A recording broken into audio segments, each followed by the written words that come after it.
What's up, everyone? Basement Radio Arcade Podcast. And today we are live. We are super excited to talk about video. We have some huge news industry. Jeff Keighley revealed the 20 Game Award nominees and talk about when we're going to give our predictions and who got snubbed. There might be a game or two, I think, that snubbed from that game year category, but we also have some other topics that we also have Matt from Assemble Show. He's a first here. We have Cam return well, and we got Gaming 40, and we're gonna have the rest of the BRAP crew shortly. But on that note, let's go ahead and get the show started right now.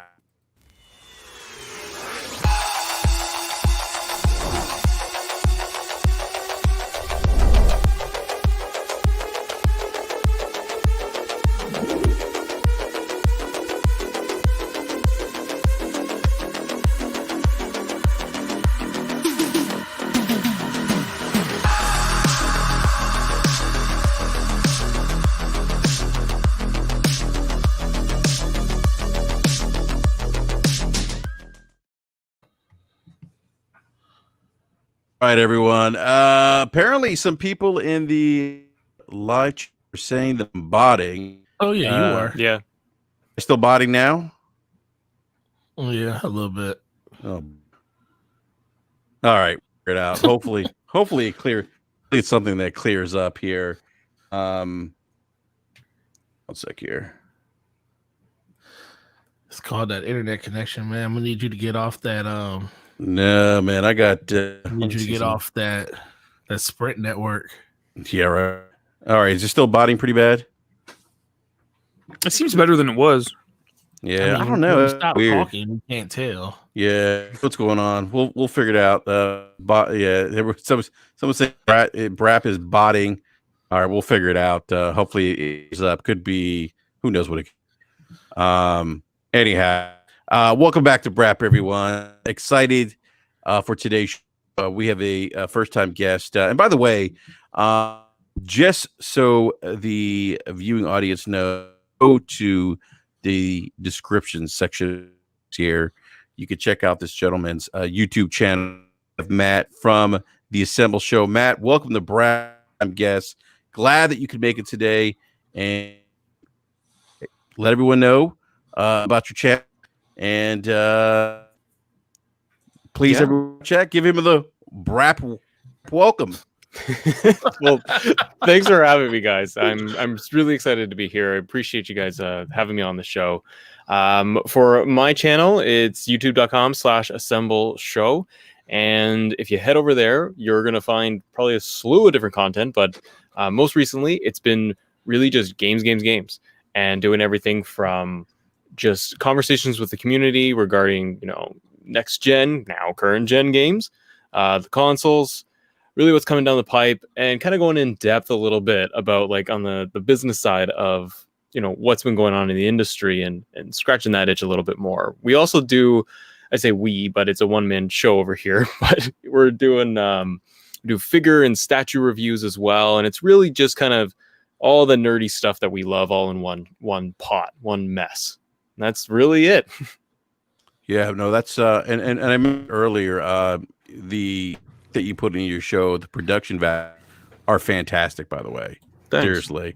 Yeah, it's like one of the immediately noticed when I started watching your videos. But please go to the description section below. Check out his YouTube channel. Please check out the videos, subscribe, content. Thanks, yeah, it's just really just great stuff. So anyhow, it's still botting, by the way, guys. I mean, obviously I can hear myself fine, but Forte, can you hear me okay? Rest of the panel? It sound like somebody's PS5 that's about to croak. All right. I don't know what's on. All right, let's do it. Forte. Yo. Can you grab things here? I'm gonna drop in and come back in. Or drop back in. All right, man. So am I botting? That's the question. No, you're Beautiful. It's because real internet always prevails over Sprint. Let's be for real here. So all right, so we already got Matt from Assemble. So Mr. Cam Hambone, what is up, sir? What is going on? What you been up to? What you been playing? Tell us the scoop. I've been doing the reset at GameStop and launching the consoles. Talk about the reset that never ended. The reset that stopped and then continued. Yeah. So I've been working way more at GameStop. That's why I haven't been on any shows recently. Working on school.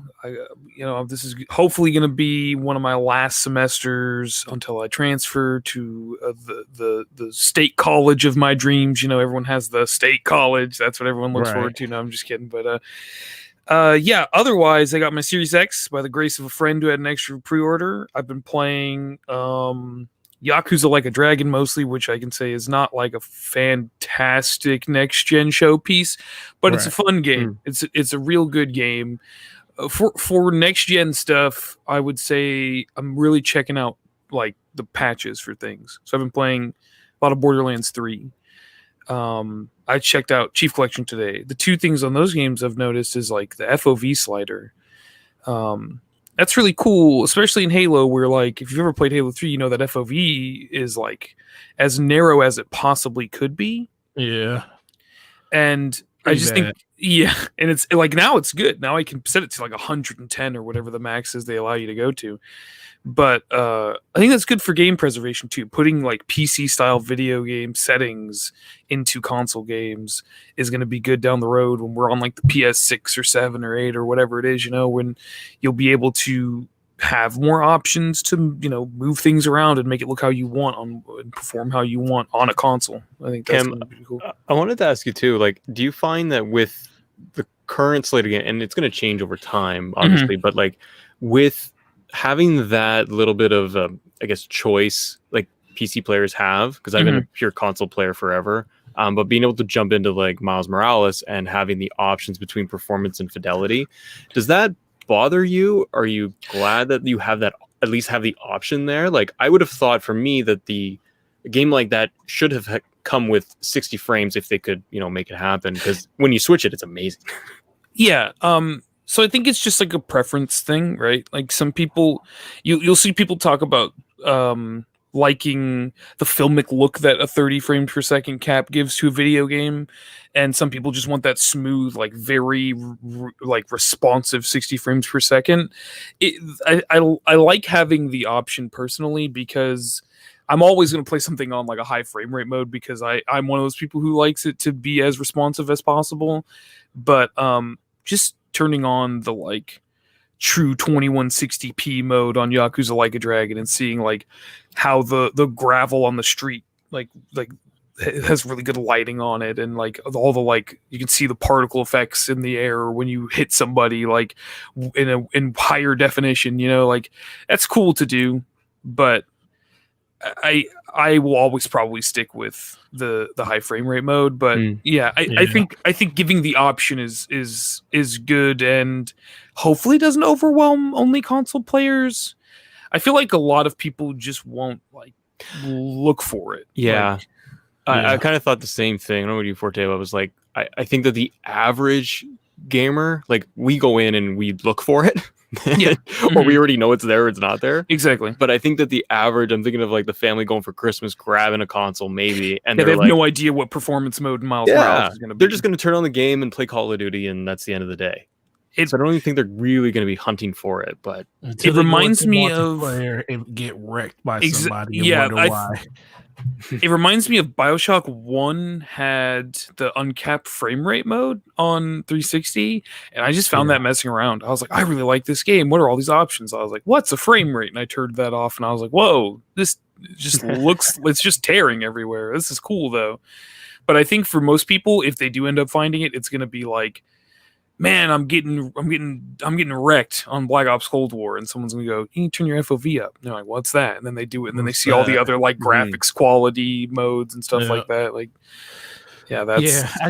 I think the same thing. I think over the course of like with this especially being the beginning of a generation, it's going to be a lot of people that are just going to be soul searching on what they want their games to be. Like the people that are buying these systems right now pretty much know what, not everybody, probably a good 50 to 60% of them know what performance mode, what, high frame rate mode and what fidelity mode is. That's why they're buying these systems, to have that ability to do that. But once we get into like the later months, like first quarter of next year, second quarter of next year, then you start seeing a lot of these systems just hitting even truer casual people's hands, is where you're going to be like, yo, what are you doing? Because right now, the only answer is 60 frames per second. Anybody that's playing not at 60 frames per second, listen, I understand. Listen, looks nice, but I understand. I got puddles and nice. Miles Morales. I know there are. There's also ray tracing that takes your frame rate too. But I'm with you. I understand that it looks great. It's beautiful. But there's only one question. There's only one definitive answer: is to play Spider-Man Miles Morales at 60 frames per second in the performance mode. Because once you do it, you're gonna be like, whoa, okay, I will give this to you. Miss? I will give this to you because I did do that. I was 2 hours into Miles and I had not changed it. I was just going through ray tracing, getting the sunshine in my eyes. I loved it. And then I switched it over. And it really, I said this in one of my shows, but I was like, it felt like a different game in a great way. Didn't it? Yeah. It's crazy. It's crazy. Like, I'll never tell anybody they can't do it, because because it is a choice. That is the inherent thing that they are giving you this generation. They are giving you the choice, especially if you're going. But it's another thing. You got people going out and buying new TVs and stuff, and you're not even going to be taking advantage of the stuff that you bought the TV for, because the TVs, you can go out and get a 4K TV that gives you pretty decent HDR for a pretty decent price, but the 120 hertz that we're getting on these systems is the things that why people are doing it. So I don't think there's going to be any games really truly out there that's graphically intensive enough that's going to be pushing that type of envelope when it comes to the frames per second side. Not on consoles. Not on console. I mean, outside of games like Ori and stuff like that, that's more 2D animation with 3D elements inside of it. And wait, real quick, can you guys hear me okay now? Yeah, you're good now. Yeah. All right. You're good now. I'm not bodying. Thank the. Oh Lord! Did you just body again, or did you just like have a hiccup? No, I just said PTO. Oh, okay, cool. Okay, just making sure. Why am I bodying again? No, you're good. You're good. Don't mess with me, Forte. Yeah, you just bodied. Yeah, you just bodied just then. Oh my goodness! All right, go leave and come back, and I'll continue to run the show. We got this. I'll be back. We got this. So what is the topic? We're just talking about 60 frames per second and stuff, like the differences and stuff. But Slow-Mo Backslap is here, guys. Check him out. He's a part of the DPS podcast, hosted by yours truly, best host on the show. Shout out to me. But, he's also on his road. The best host who doesn't remember to announce that the next episode is the name of the podcast and which episode we on every week. The next episode is 11. It's on my channel this week. Okay, I'm glad you remember it this time. It's episode 11 on my channel this week. So Slow-Mo, is your name right now taking L's to scalpers? Yeah. Did you take an L to a scalper? Oh yeah, every single day, every day, man. I had a scalper come into GameStop last night and asked me if I knew anybody who wanted a PS5. And I said, yeah, we get calls all the time. And he was like, all right, well, could you tell them about me? Because I have 23 of them. And I was like, no, I'm not going to do that. Oh, my 23? God. Yeah, he had 23. I know somebody that's got. You got 5 seconds to get out of my stores. I was like, hey, can I give you like $200 for one? And he was like, no, I need 9. I was like, okay. I just turned around and started working again. I know somebody that's got 7 of them. That is pretty ridiculous. Hey, if you buy like 2 or 3, one for yourself and then one for a gift and then one like to whatever, but like if you have 23 like that guy did, what are you doing? I think 3 is like the max cam. Like that's where you can say one for me, one for friend, one for whatever. Yeah, one just to have. Go on the internet and say, hey, this is how I pay for both of them. If you get over 5, you start having to explain yourself on Kijiji and everywhere else where you're like, hey, I have 10 of these. Here's why. But that's the funny thing. People don't even have to announce that they have these things. It baffles my mind. People go online in communities where people personally know them and say, that's I have 6 of them. Yeah. Huh? Yeah, Doug, can't you just be, because at that point you're just showing off. You're literally just showing off and literally shoving your good graces in other people's faces and saying, I got 5 of these things. And I'm sitting there like, bro, are you gonna hook somebody up since you out here telling people you got 5 exactly. of That's what I thought. I thought like Nope. you have 20, Nope. you have 23 of them. You're gonna maybe hook me up with one. I can buy a Right. PS5. No, I want $900. Stack 'em like I was waffles. yeah, no Right. way. So so we got slow-mo backslap here. Let me just go wait, on a hold on, quick, let me quick introduce rant you. real I gotta quick give you a real- about what he just said. I gotta give you a real introduction, then you can slander him. So we got slow-mo backslap Wait, here. well, I'm not Alright. slandering anybody. Okay, what slow-mo back. conversation We got are you okay. having? Listen, we got Yeah. slow-mo backslap here. Sub to his channel. Once he gets to Forte. 1,000, he has to play Bugsnax. So slow-mo, what you been up to, man? Go Forte. ahead and tell us. Hello? You Yeah, what's sound fine now, Brad. Until you probably, I don't know what's Say going it to like a full sentence. Say like Oh. a full sentence. Forte, can you hear me?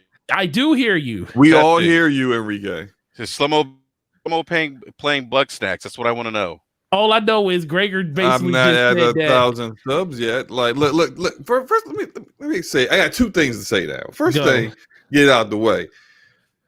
I know there's this whole, get slow-mo to 1,000 subs. He's gonna play Bugsnax. And I understand that you got my misery is your guys' enjoyment, but I've been Yes, dealing with yes. a little too much misery in the past week.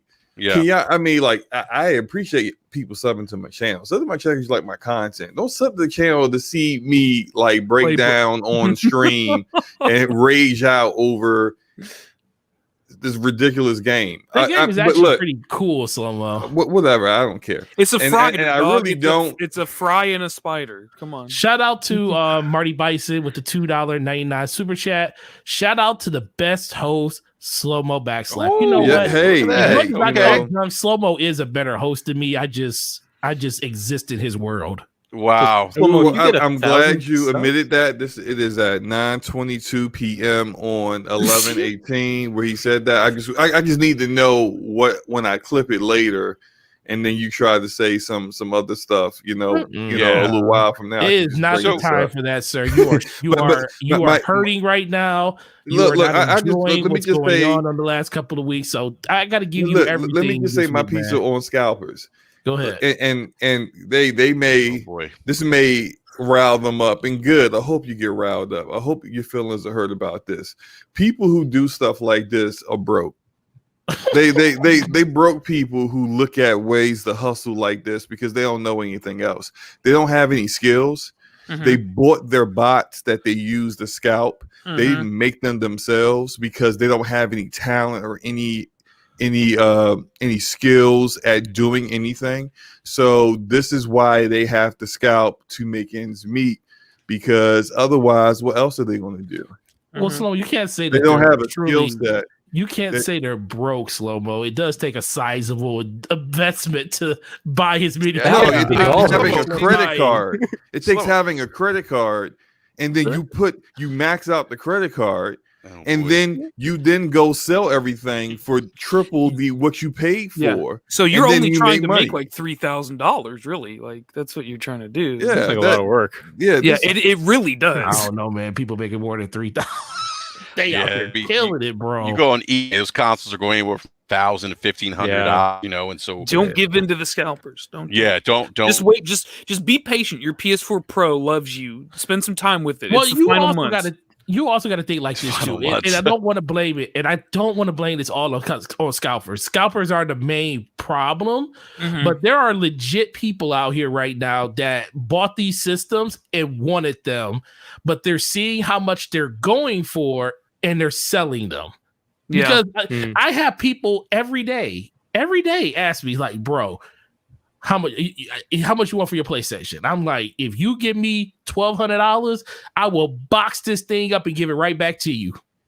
I would. As much as I want my PlayStation 5, if somebody offers me $1,200 for it, I'm gonna sell it. People, But see, that's different. That's different. That's someone coming to you and offering that amount. These people are intentionally buying up all of the inventory. No, but there's a lot of people and then artificially raising. But there's the a lot cost. of people that are buying that bought these systems that have them and they're selling them. Because I know a couple of people that literally bought them. And once you're they not saw hearing how what much I'm they're saying. going They for, are.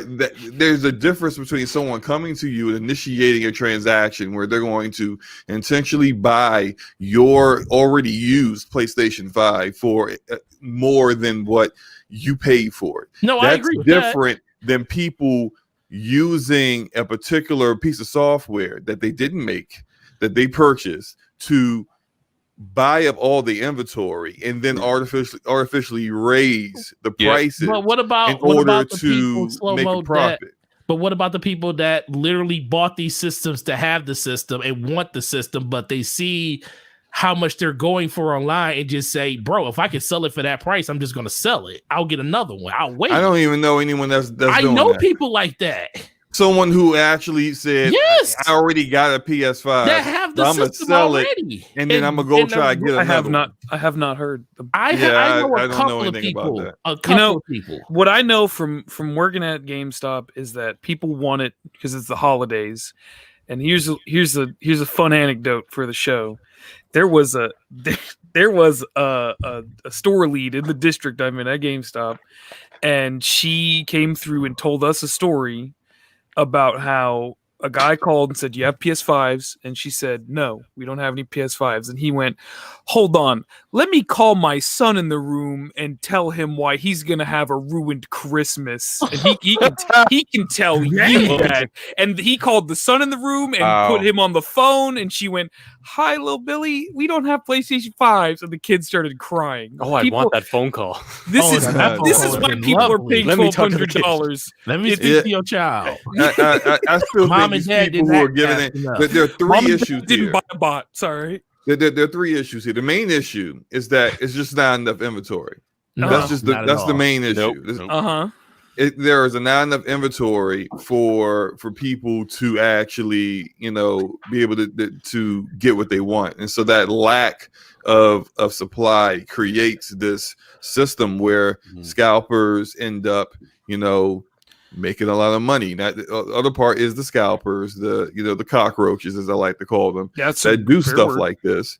And then you have the reason why it's happening, which is the weak-minded individuals who don't have enough presence of mind to say, you know what?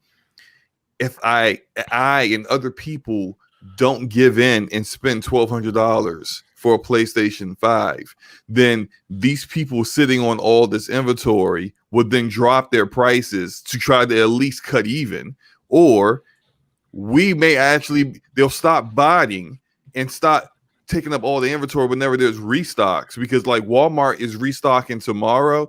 It's basically a bot restock.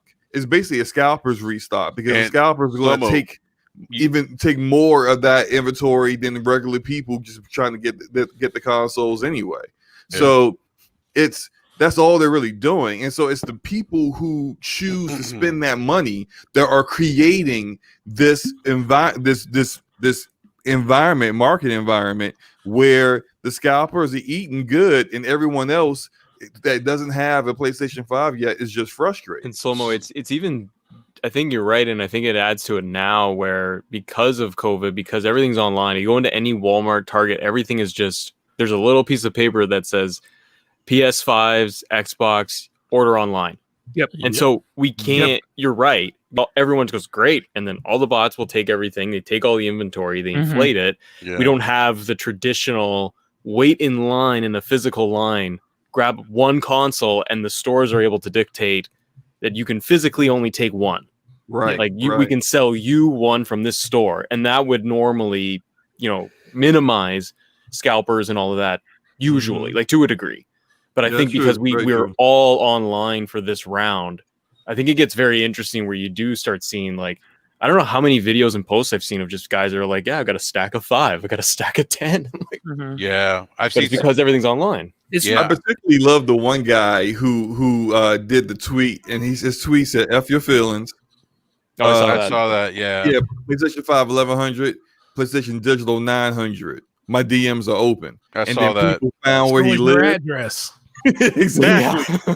People found he's so dumb. He wrote his name on a piece of paper and taped it to one of them. Wow. It was just like, hey So, guy, did he get like, robbed? this is the internet. I don't know, but you know, like as You're I gonna said, get jumped. as I said on Scumcast, well, you know, he said F your feelings. Well, I mean, I think a lot of people pretty much said, well, you know, F your health. So you you out here talking about, you know, I got so many PlayStation 5s, I can't even fit them all into this crazy. you know, the screenshot. Where's your address and where do you live? Great. Yep, How many, you know, how much you got? Great. They found where he lived. There was people posting their Google Maps, like how far he was away. He was like, this guy's 3 hours away from me. We're outside. I'm about to take a road trip. Oh, that guy, Come out of the house. he better be barricaded. Seriously, You know, and good luck to him. I hope he found, like, you know, maybe a hotel to hide out in, and maybe move his inventory to like He got to move I his know house. a storage facility or something, so that he doesn't get robbed and potentially, you know, pistol whip. You know, hey, Slow-Mo, someone's calling you a communist. Chad, they want to know why you. Racer Let's said see this real quick. Usually we it's Racer. It's Racer. Why are okay? you communist? You're a communist. We see what Racer said. You're a communist because you hate He said it's a scalpers. I free don't. market. Apparently, Right. you're a socialist communist because you hate you. Nah, All there's right, well, there's you know. nothing free market economy about scalping console. That's just a fake hustle. If you want to actually make money, you need to find a real way to make money, not fucking over other people. Sorry, I'm sorry. No. You can actually How you curse feel? on the show, man. It's Yeah, it's after that's the kids are asleep. Hopefully. hopefully. No one's listening to this, right? You know, should not be this, but no, yeah. So I think I heard a rumor that go to Walmart's going to actually have some inventory, physical inventory, PlayStation and Xbox Series. Oh, it's not a rumor. They tweeted out, and it's funny. They tweeted out. It was I didn't see that. well circulated on the internet 3 hours before they even tweeted out that they were doing it at like 3 p.m. tomorrow. I think The online orders Yeah, or you whatever. can actually see it on their website. But you can- inventory tomorrow 3 p.m. But apparently tomorrow when they open, you can get one. It's what I heard from somebody. I think wife works at Walmart. Yeah. They apparently are now. They claim they have found a way to stop the scalpers from. Well, they could do it. They could by using the what's it called to pick the pictures. The capture system has been beat. There are bots that beat the capture system. You do the pictures. You have to select like show me where there's a bicycle in the picture. I mean, yeah, I don't know that, if right? there's ones that can beat that, but it's just like at this point, I am not at all optimistic. I'm gonna try, but I don't think. Now for your buddy here, man. What? Yeah, like when you get a PN, you know, you put one to the He side. already know Christmas, Thanksgiving, Black Friday. If he ain't got one by then, he good. Yeah. He Slow-Mo. trying to get one, but he ain't trying to wait a whole other week though. Yeah, he's dying to play Bucks. Wait a minute. Like after Black Friday, what? They're just going to be inventory everywhere or something? No. He talking because we know we're getting some on Black Friday. Yeah. Jay's saying he's going to put one to the side for Black Friday. Oh, that's what's up, man. Thank you. Yeah. Thank you. And let me tell you, Forte is a man. Let me tell you something. Forte got me a collector's edition of Last of Us 2 when they were like sold everywhere and to be so Forte. I wish I knew what game he was saying because PlayStation. I don't hear nothing. All I hear is got him. Forte is the. I think I know what he was saying. He said, I think he was saying Forte got him a collector's edition of Last of Us. Yeah, am I bonding? Yes. Mm-hmm. We're just gonna make this the DPS podcast, the show before the show. No, we're not. Stop it. Yeah. So how bad is the bonding rate? No, you're good, right? It's like it just comes and goes. Yeah, it's probably somebody on your internet upstairs, man. Yeah. Someone streaming something in 8K. Yeah, I'm about to go. Somebody playing Spider-Man Miles Morales right now. No one's playing Miles Morales. No, not right now. or they're downloading the 200 gig Call of Duty file. I even switched mics too. You know what? I'm downloading something on my PC. As a matter of fact, That's it. That's it. All that resources going to something they don't need to be going to. Yeah, open right now that I can close. Oh, you know what? You know what I can close? You go close all those porn tabs. Well, Easy Free there. on the internet, man. Well, Download it. Yeah. Stream it. So while he's figuring that thing out, No, hold on, wait. We're not figuring. Hold on. In the meantime, I just want to say, because of next gen, I had to get unlimited data through Comcast. It was you paying that $50? What's up? You paying that $50 extra a month? You know what? With the plan that I already had, it only went up $15. You don't have just get the router, and the router makes it free. Yeah, well, I have their equipment already, but I was just do you have the X-Fi router? No, I was thinking about I need to call them to like change some stuff. Series X? It does.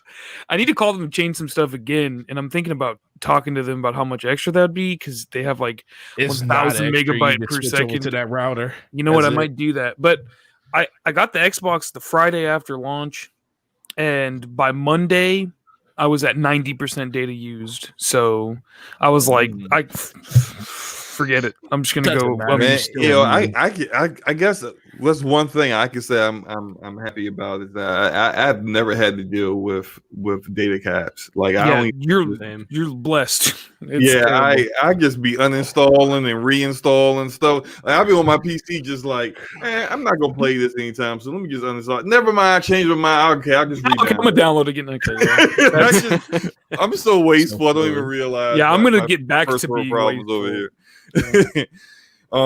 But no, look, it's I know you got we kind of went down a rabbit hole about scalpers and how they trash and the mamas don't love them and they ugly we just in real life. And there's no good justification or defense for scalpers. Sorry. Right. You know, they're just awful individuals. It's not a hustle. It's a scam. Yeah, you know, they got macro dicks and all that stuff. But anyway, back on topic. Personal one.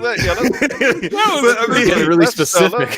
Let's get on topic here. To get on topic. Yeah, let's get on. You guys was talking about 60 frames per second when I jumped in, and I'll just say that, like, at this point, even though I don't have Miles Morales and I sold my PS4. So I can't even play it on PS4, but I don't even want to play it on PS4, which is the reason why I sold my PS4 is that Miles Morales is at 30 frames per second. And it's just, I'm done with 30 frames per second. Like ever since going to PC and then going back to like my consoles, I was just like, yo, I don't want to play anything that isn't at a minimum 60 frames per second. And so do you think it depends on the game for you, or is it just flat out like if the next God of War comes out and it was optional? I'm just thinking of a game like that that's like really pretty, right? So yeah, I'm still choosing whatever performance mode that is 60 frames is what I'm choosing. There are some games where it's not necessary. Like, say, like a Telltale game, you know, where you're just walking around and talking to people and choosing dialogue options and narrative choices. Like, it's not super necessary at that point. Of course, you still don't want something where the frame rate's all over the place. But even then, I still would be like, you know, but the walking animation is much smoother in 60 frames than 30. You know, even then, you're still like, hey, if I could do 60, I want 60, you know? There's just very few instances where now I feel like under 60 is really even acceptable, especially when you have hardware now. And I know that these developers are getting used to the software and the tools and the actual hardware they're working on now. So it's going to take, as it always does at the beginning of a console generation, it takes time to get to the point where you know all the ins and outs. The tools provided by Sony and Microsoft are top notch, and now you're really you're getting the most out of the hardware. You're squeezing the most out of it, but they're not quite there yet. But even though they're not quite there yet, that doesn't. I'm not going to take 30 frames per second like Watch Dogs Legion at 30 frames per second on consoles. It's just like, I mean, I know it's Ubisoft, but it's just like I feel like that's just so unacceptable with that kind of hardware. They should be doing way better than that. Do you think it'll come down to, guys, that it will be the next, like the first party titles, the next big ones, like your God of War or Naughty Dog coming down the pipe at 2023 or something like that, that they'll say, hey, this is logged at 60 with ray tracing, and they max out the system? Or do you think it's going to, like Cam and I were saying before, do you think it's going to always live in this world of, well, you can pick 60 or you can go for the splashy graphics? Well, I think with the way they're doing things now, the possibility is there due to certain things like DLSS, which is AI machine learning, and DLSS can kind of, that way you're getting 4K, but it's not native 4K. For example, it could be like native 1080p but then with DLSS enabled, it's simulating 4K. It's like that DLSS is filling in where the mixing pixels are, and then learning what should be there and then presenting it. And we've seen now with like DLSS 2.0 where that looks like a native 4K image or better. And I know for a fact AMD is doing the same thing. I think it's called Super Resolution. Yeah, Super Resolution, where they got their own version of that. And then you also see things like Unreal Engine, which the majority of the industry uses and licenses out from Epic, is Unreal Engine. And Unreal Engine, they did a demo that was at 1440p, and no one knew that was 1440p. It looked amazing. Everyone automatically assumed it's got to be 4K. So it's the software is going to get there. The game engines and stuff are going to get there to the point where you don't need to have the greatest hardware in order to get 4K 60 easy. And then maybe like a version of ray tracing, like the DirectX 12 software-based ray tracing or something like that. Like it's going to get there. I believe it will be there. It's just it's going to take some time. It's going to take some years to get there. Yeah. So guys, I do one of the topics this evening. We talked about this earlier live about Matt about Demon Souls. We were talking about Demon Souls and the impact that game has had on the industry. With Demon Souls, Miles Morales, Slow-Mo's favorite game, Bugsnap. Oh boy. Some of the other, Sackboy. PlayStation 5 launch lineup, and I'll throw this over to you, Matt. It's the best PlayStation launch in that console's history. I think it is. I think looking back at last gen with the PS4, and we were all really excited about it, but there was still kind of that feeling of the PS3 had a lot of legs still into it, and there was a transition. And I'm trying to think of that original lineup for the PS4, and I remember playing Resogun and Madden. Yeah. Last of Us, the remaster, but that came out a couple of months after. But it was in the Call of Duty, but they were all basically the ports over, right? Yeah. And this time around, and we were saying this before the show. Killzone, thank you. Yeah. Killzone and Knack were the two from the ground up PS4 games. Yeah, Knack was whack. Knack was whack. Oh, but we all played it. I've never played Knack. I want to, weirdly enough. But I think it was, and that was the core lineup, right? I remember sitting there with the physical disc on launch day for the PS4 going, okay, I got, Knack, Madden, Call of Duty, and Killzone. And I was like, okay, this is good. Warframe. I think Warframe was the launch title. Yeah, it was. Yeah. Yeah. And then that was kind of it. With this round, guys, I'm finding I'm way more blown away. I love the UI. It feels fresh and snappier. I feel that the launch lineup is just stronger. There's more variety, and there's bigger titles that are third-party titles available, obviously on both consoles. But it just beefs and adds up the library, right? So with playing games like Miles Morales, even Assassin's Creed, but if I'm getting Sackboy, like you're getting a ton of these first-party titles that are really showing it off. Mm-hmm. And I think there's enough there where it seems like majority of the people and gamers are like, there's a lot for me to play. Mm-hmm. Even if you were just getting one console, let alone both on Xbox. So I think it is probably one of the strongest. It's one of the more exciting launches that I've experienced. What about you guys? Yeah, no, that's your point. I mean, I would agree. It's definitely one of the more exciting launches that I experienced. I think people went out on a limb here earlier live and said that Demon Souls might be one of the best games ever. As a launch game, just like what do people look for out of a video game, right?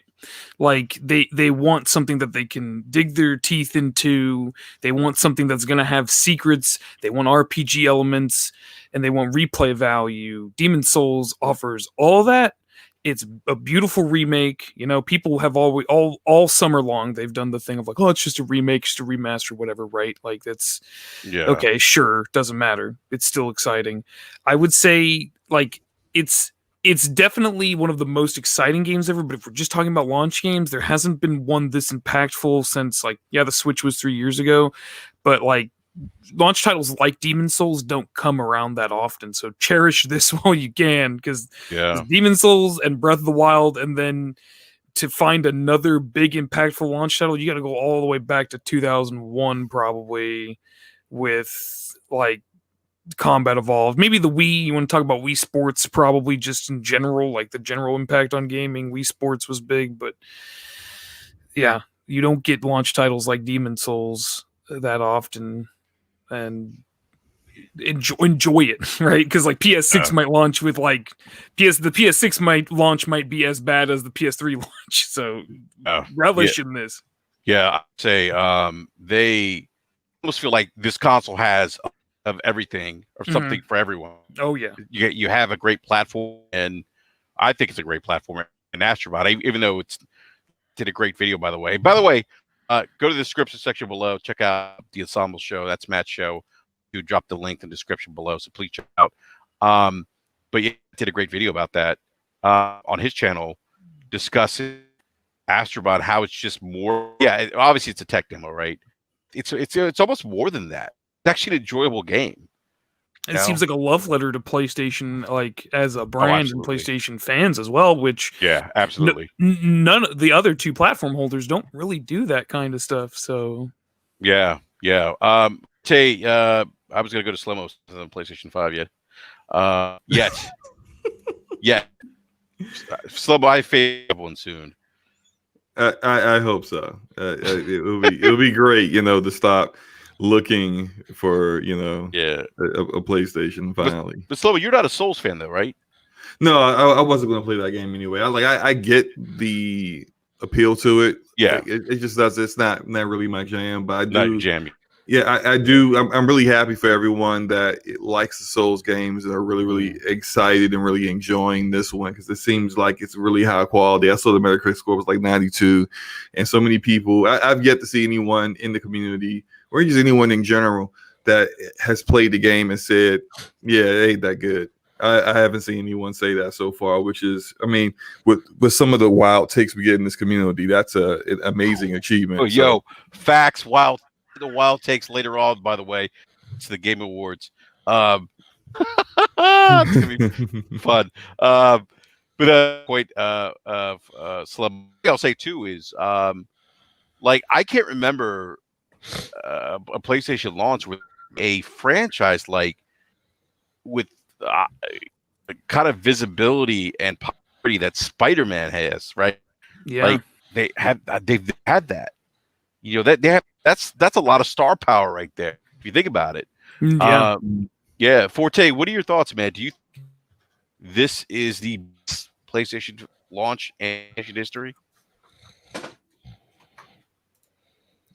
Is Forte good? Is he snoring? What? No. I heard the chair. I thought you was out, man. I thought Forte was in his chair.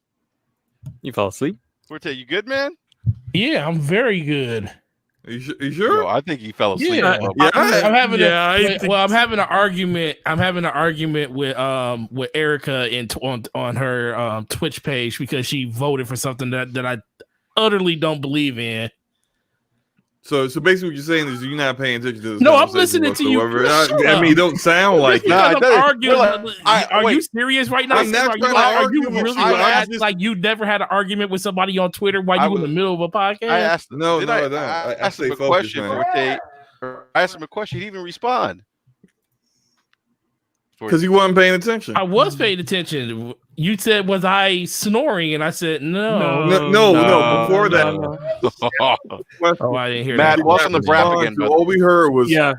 My rage was high at the moment when you asked that. That's what it was. I'm literally looking at Erica's thing, and I'm like, "What is What this is she- you're voting for?" What is she voting is for? Eric, by the way, big shout out to Erica Cuts for the way who was part of the special BRAP on Saturday. What's going on over Erica's Twitch channel right now? She's voting for Animal Crossing for Game of the Year. That's it, isn't No. it? Okay. I agree with that. Yeah, I think that's going to happen also. We'll talk about that later. 100% agree with that. Yeah. I think Animal Crossing saved lives this year. Oh, yes, it did. Facts. It saved Yes, it lives did. this year. It should win. So Forte, did you hear the question or not? Peter? No, because you're going to ask me again anyway. So no. No, go ahead. Answer the I don't know. What was the question?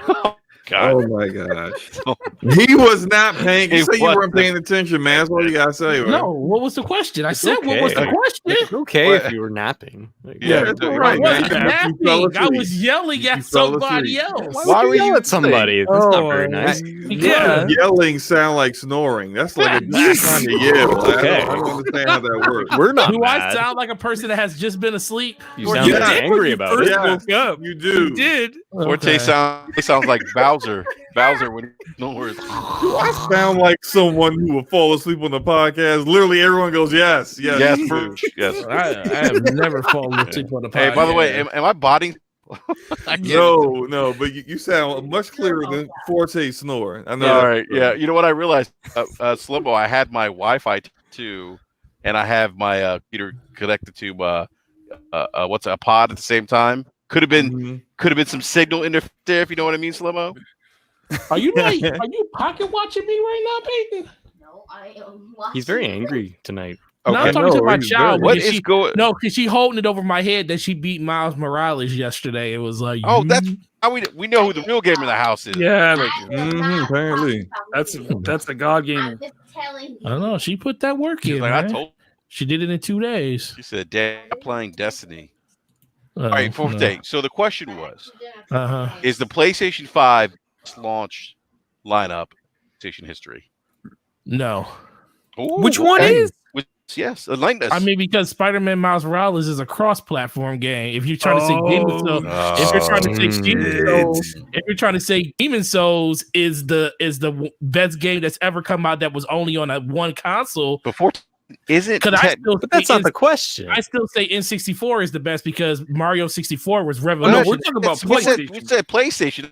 No, Oh, you talking? We're not talking about in general. Boy. No, just PlayStation. He's not fully awake yet. So you know he Oh, got if you're to asking get it- the if you're Slow-mo. talking about just if you're talking about just PlayStation, No. Demon Souls by itself is better than anything PlayStation ever released. and Day one. And honestly, like this launch line, if you look at PlayStation 4 was okay. 3 was bad. 3 was and, bad. And Bad. 2 was bad. 2 and, was if you- Ridge abysmal. Racer. and then and then 1, if you got Ace Combat 1, Battle Arena Toshinden, and then Yep. like NBA Jam, Rayman, Ridge Racer, Street Fighter the movie, the game, which is okay. That one's pretty good. There's a lot of good games in there. I give it. 3 I will was say bad. if we're talking just PlayStation, it is by far the best PlayStation first launch Yeah. ever. Oh, absolutely. Yeah, yes. Even if you take Spider-Man, because Spider-Man shouldn't count towards this because it's on both platforms. Even if you take that out, Demon Souls by itself, Astro Playroom is probably the best packing game I've ever played in my life. Wait, Now, if go ahead, Matt. Yes. Go ahead, Matt. no, it's No, just no. that. So I was going to ask, like, if you took out Spider-Man completely Yes. and Take just it said out. it doesn't exist because you were sleeping, but Yeah. it's gone, would it still be the best launch for Sony? Just Yes. Sony? Yes, even if you took it out.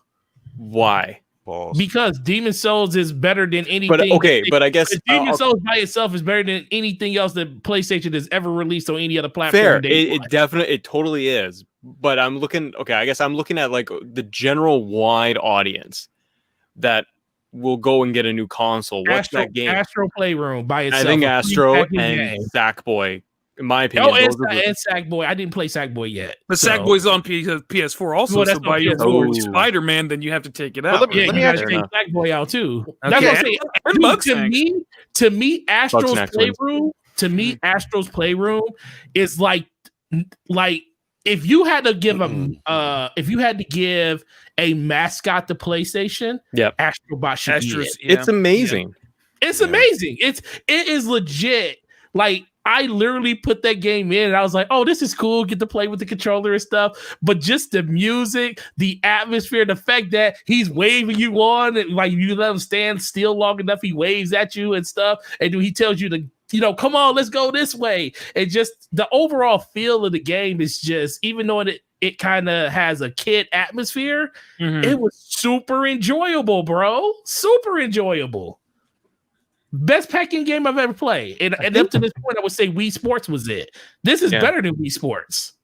I feel they were trying to go with that with Knack, and they didn't get that with Knack. Yeah. And I think they got that maybe with even this. accidentally with Astro's Playroom. Astrobot. Yeah, this game because by Astro itself makes it the best. Honestly, I think Astrobot was just like simple, right? Like Knack, I feel like they went in and going, this has to be the PlayStation mascot. This has to be the new generation of 3D platformers. I think Astrobot was just something that was really quickly came up with, like, not quick, like carelessly, but just like it has to be simple and good. And it's worked so well. And it definitely is the other than Spider-Man, I think Astro is now the system mascot. And even the things they did, because we're not, not spoiling it, but even the things they did in the credits and stuff, shout out to you. If you got the game and you haven't beat it yet, once you beat it, watch the credits all the way through. You get there's things you get after you watch the credits all the way through.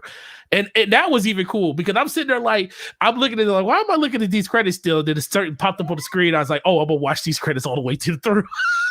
I was gonna watch all these credits. No, bro, the game is cool.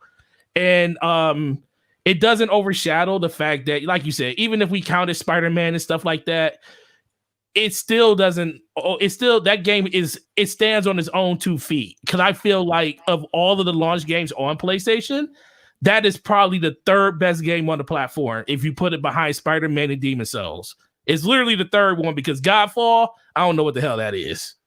I don't know what that is. Ooh, but everything else, I can tell you what it is. It's a worse looter shooter than it's not a shooter, but it's a worse looter than Slasher. Anthem. It's also the buggiest game I've ever Worse played. than Anthem? Put it on PC slow-mo. Yep. See, I tried to tell you, man. I tried to save you. No, look, I was going to get it regardless. Should've just I've been said I was going to get it, so it's no big deal. But I mean, I don't regret. And look, I like looters, so I'm kind of like still somewhat enjoying it. I'm still fairly early in it, but I can already see the end of the tunnel. Yeah, I'm definitely going to beat it. But am I going to play it after I beat it, which is what you want to do with a looter? Probably not. I'll wait for Uncle Phil to give it to us at Game Pass. It's partly due to it being limited in scope, and then also partly due to it being so buggy. And in the performance being so bad. So like, look, on my PC, Godfall, right? You're talking about Godfall? Yeah, Godfall. Okay, go ahead. I'm sorry. On my PC, I got it like, so I think in the first 10 minutes, it crashed on me 3 times because there was an issue with it starting up. That was the issue. So I got around that issue in the settings. Then I started playing the game. And it crashed a couple more times on me. I realized every time that because I got a dual monitor set up, every time that I would like say see something on my other monitor, and I would like tab out of the game to go look at something, so that like my mouse could move out of the game, it would flip out, game would crash. Okay, so, all right, so I'm not gonna do that anymore. I stopped doing all of that. The game without me doing anything, I was outside of just playing the game. Have everything else shut down. It's still performance-wise. I recall one time in the middle of a fight, my frame rate went from 97 frames per second to 5. No. 5. Are you serious? What? Like the fingers on my hand. Wait, 5 frames per second. Slow mo. And how long did it stay there at 5? for a second, but I mean, it was so jarring. I ended up dead because I was just like, "What is happening?" Because it like Slow-mo. it went from 97 to 5 to back up to 46, and then went back to 90. By that point, I was dead because I was just like, "What's happening here?" So Slow-mo, I got a question. Have they fixed this on the, or is it still I haven't played it today. They did a they had an update today. Yeah. That I just downloaded and installed. I haven't played it yet, so I don't know if they fixed the issues. But this is like the third or probably the third update since it came out, where they've been trying to patch all these issues with it. I don't know what they've fixed so far. We'll see what happens. But I heard on PlayStation 5 it doesn't perform that much better either. Jeez. So it is what it is. But I'm not surprised at the game itself, because when I finally saw gameplay of it, I thought like, this gameplay looked kind of repetitive. That was the first thing that really came to my mind when I first saw like they did their first Sony show earlier this year, like early summer. Yeah, and I looked at the gameplay. I was like, "Yo, I'm just like they're doing all these quick cuts to try and make it look real exciting." But in those quick cuts, I've seen the same move 4 times already. I'm like, "What? This looks repetitive," and it is. Although you do get different weapons, and each weapon you get is different, like combos that you would do, or different moves that you would do, different specials, stuff like that. So you could find a style that works for you. Right now, I got this great hammer, and I just straight molly whopping everybody around me. It's pretty fun. Is it just one button combat? No, I mean you could play it that way. You would get murdered if you just spam the same button over and over again. You would definitely get body. It has a parry system in it that is supposed to be part of how combat works, but that parry system is really suspect. Like sometimes you will bring your shield out to parry an attack, and it will be like the input latency is really bad. It will be like a second. Even on PC? Even on PC. Damn, that's wow. That's so crazy. I've adjusted now so that like when I know an enemy's about to, because they'll telegraph when they about to do a certain attack, when you see it coming, I'm already hitting to bring the shield out to pre-parry the parry. So it's wild. I'm somewhat surprised. I kind of like the story a little bit. I think the story's all right. Like I was kind of shocked by that because I didn't think it was going to have much of a story to go with. I got a question for you, Slow-mo. Randy pitched for a playable character. I wish he was, so I could hit him with the hammer. That'd be great. But no, I mean, look, it doesn't surprise me because Gearbox as a publisher has never really been that good at managing projects. They've barely been just good at making Borderlands. Like publishing games, I can't think of, aside of Risk of Rain, I can't think of any other published Gearbox game that really lived up to expectations. They published We Happy Few for Compulsion Games, and it's just like when I look at interviews from, I can't remember the guy's name. He was one of the co-founders of Arcane Studios that now runs Compulsion, but he was talking about, and sorry if y'all hear my printer is kind of going off. My wife is printing out some stuff for school for tomorrow. But he was talking about just the whole process of development for We Happy Few. And I'm looking at so much of it. I'm just like, yo, it seems like they had no direction whatsoever. Yeah. They went from, it's a survival game, and people like, oh, well, this looks interesting. What's the story? Okay, maybe we're going to make it more story oriented. Oh, I know. You watched that documentary about it, right? Yeah. There's a documentary, and there was a interview that they did that I read an article about, and it's just like, They put it out. Direction. Yeah, they put it out as a survival game, and then people, because I don't know. The thing with We Happy Few is weird because I feel like that was like a media spurred on thing. Y'all remember when someone reviewed Far Cry 3 and he said it was like Fallout but with more guns or some shit like that, and he like regretted saying that. And I want to say around the time we had a few got shown off at that Xbox press conference, everyone was like, "Oh, this is BioShock. This is BioShock. This is BioShock." Mhm. And they internally were like, "This is not fucking BioShock. What are you Yeah, guys talking about?" Right, And right. because they were always making a procedurally generated game, and then it Mhm. came out, and myself included, I downloaded the game preview, and I was like, "Hell yeah, BioShock!" But it's like the mod culture of the '60s in London. I was like, "The fuck is it wanting me to craft shit? What is this? This is supposed to be like BioShock." And then they like in the documentary, they were like, "We realized people didn't want that, so they started to make more linear narrative driven content with the DLCs." But yeah, it definitely lacked direction at some point during its development. Yeah, but which also kind of makes me, I am somewhat encouraged by them being very honest and down Yes. to earth about Yes. like their shortcomings. It's refreshing. it's very refreshing, and you don't really see a developer really go in on themselves like that, because they were just like, yeah, we definitely, our focus was bad. Yeah, we just like we were necessarily brought in the wrong people, but we didn't bring in the right people to make the kind of game that we wanted to make. And I'm just like, oh man, like this is the kind of stuff you see people say about a developer, but not a developer say about themselves. Yeah, right. And that kind of honesty is what you want to see, where you want to see a developer grow and get better.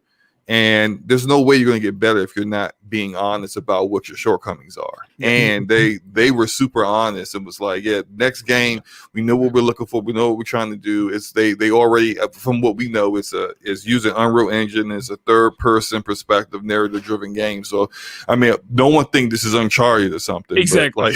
But you know, it's definitely going to be unique for them because they like doing unique stuff. But then I'm glad it's not first person, because that's one of the things I didn't stand about We Happy Few was the first person perspective of it. But it's good to see a developer actually be honest and come out and say, yeah, look, we messed up. This is where we messed up. We understand that. We're going to do better. I love it. You know, I wish more developers would do that. Oh man, I'm thinking, do I want to buy Godfall? Someone in chat was asking what's the documentary called.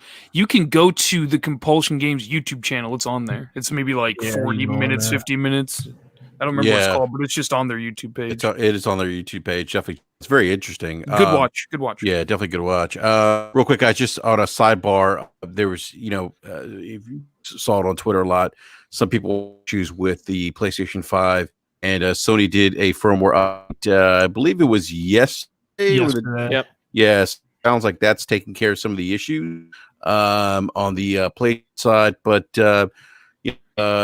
yeah, everyone made it seem like it was like Red Ring of PlayStation 5, but that's that's the as some people couldn't use their disc or whatever, like wasn't reading the disc. Yeah, read the disc. Yeah, that patch was supposed to help that, I think.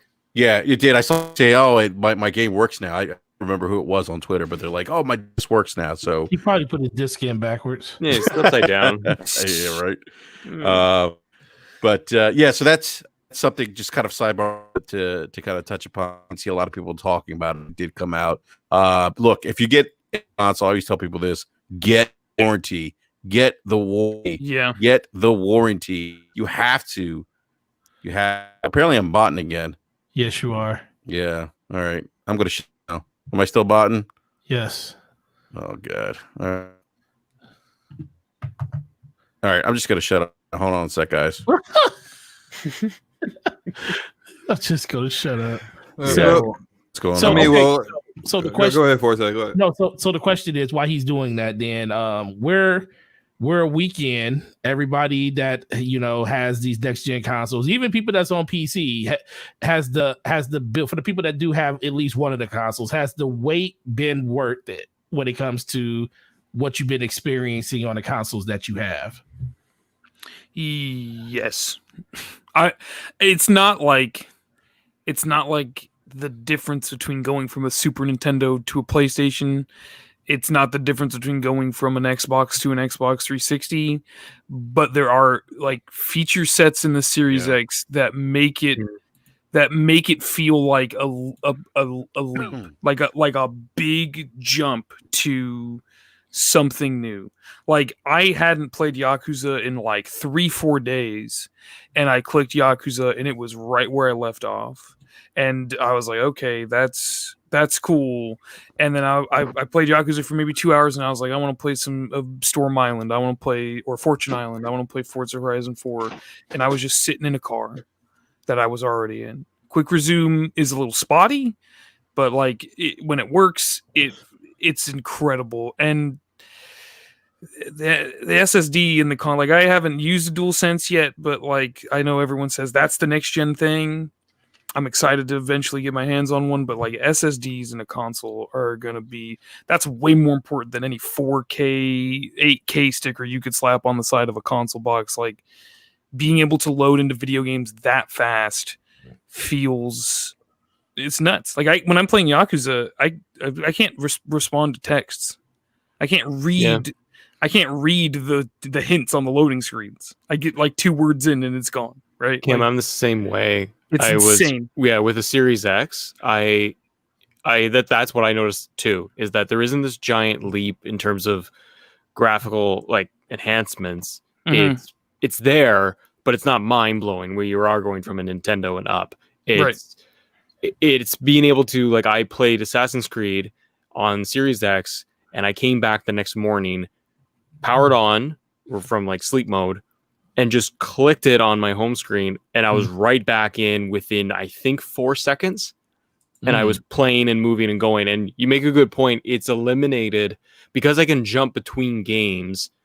It has eliminated me sitting there with my phone, and I'm way more engaged in the actual game. Yeah, totally. Versus a 2-minute loading, a 35-second loading, which starts to really add up with your time. If you're, especially if your time is limited. You're like, okay, I want to play this match, or you're not sure what you want to play, so you jump into something and look at like Red Dead like Red Dead Redemption 2, or Forza you brought up. Forza 4 is a game that I always just jump into because I just love to be able to just drive around. Just drive around, yeah. And the loading on that, as you know, like in the beginning, it's long on a regular Xbox, and now I'm like, okay, it's taken out 30 seconds, 45 seconds. Between all the loadings, getting to the world map, Have you changed cars while on the world map? Yes. Yeah. It's like it's just my Toyota from the 80s or whatever sitting there, and I'm like, oh, I want to drive the Aventador, and then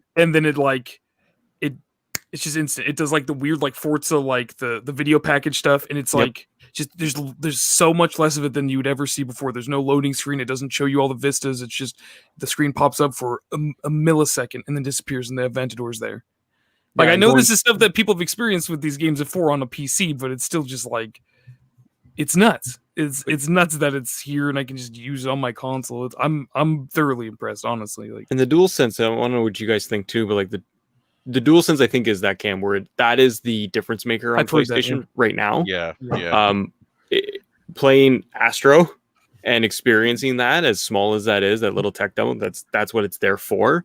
But to feel like there's raindrops in scenes in Astro, and I had my headset on, and you're hearing all that 3D audio, and then you're actually feeling it in your hands too, of like all of the raindrops around the controller.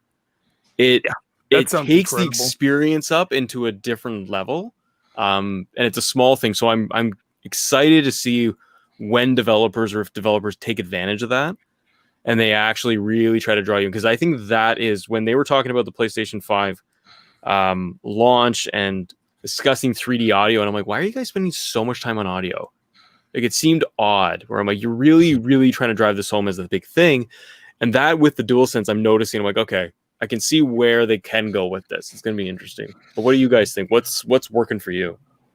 So for me, and the thing it would, like you just said, like why they're focusing so much on audio. I mean, it comes down to the 3 senses, touch, sight, and feel. And you smell. Really that's the fourth one. 4 senses. We don't want that one in video. We don't want that. We don't want to smell. We don't want to smell what's coming from our controller. We just want to play it. So yeah, we just left one out. But no, for me, yeah, I feel the same exact way. I said the DualSense could possibly be the best controller ever made if it came down to just thumbstick placement. For me, that's why I always gravitate mostly to Xbox controllers. Yeah, same. Just because of comfortability that way. But when it comes to the experiences that you could have with that controller in a single player narrative type game.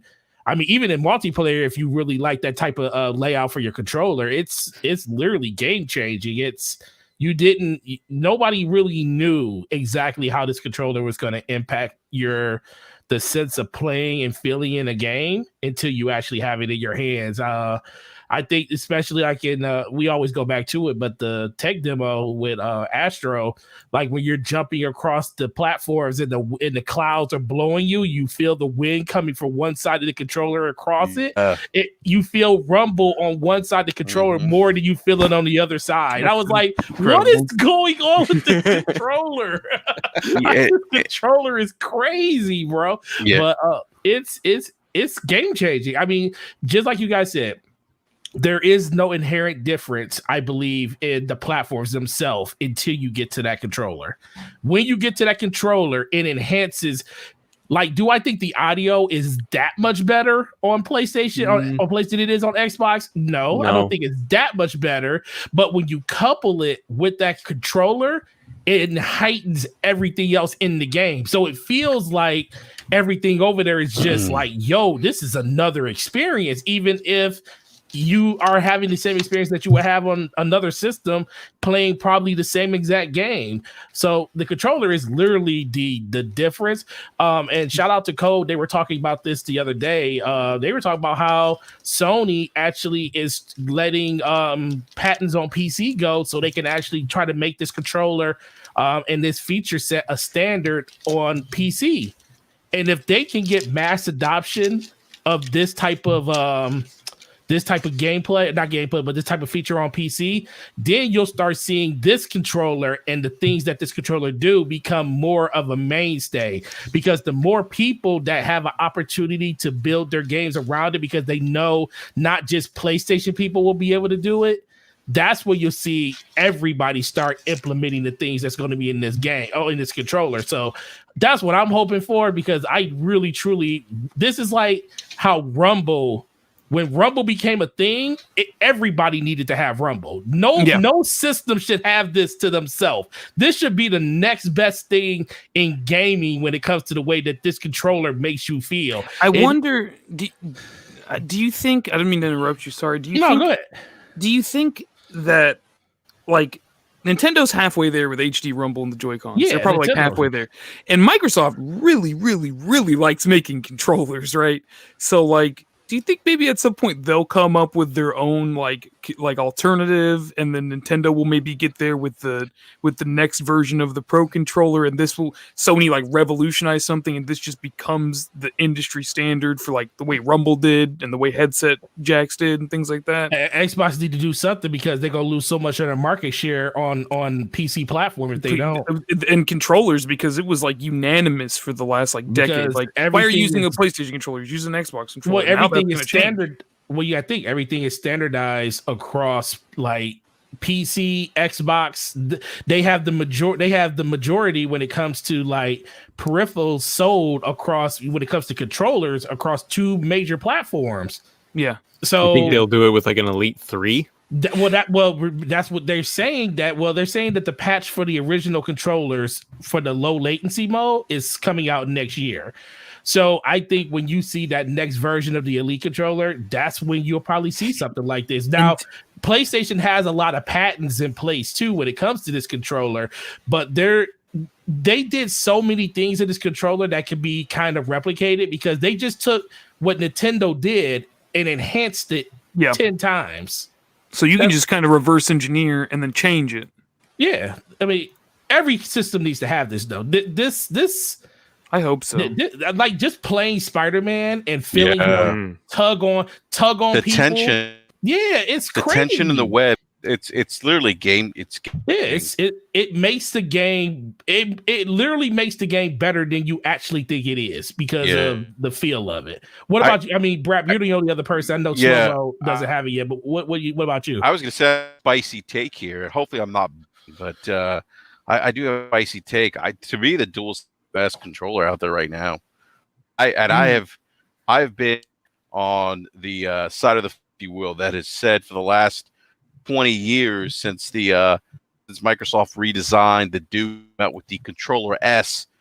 Those of you who probably don't know that, that was the smaller controller on the OGX, but that was the inspiration, the foundation for, if you will, for future generation of box controllers from the 360 to the Xbox One to the Series X.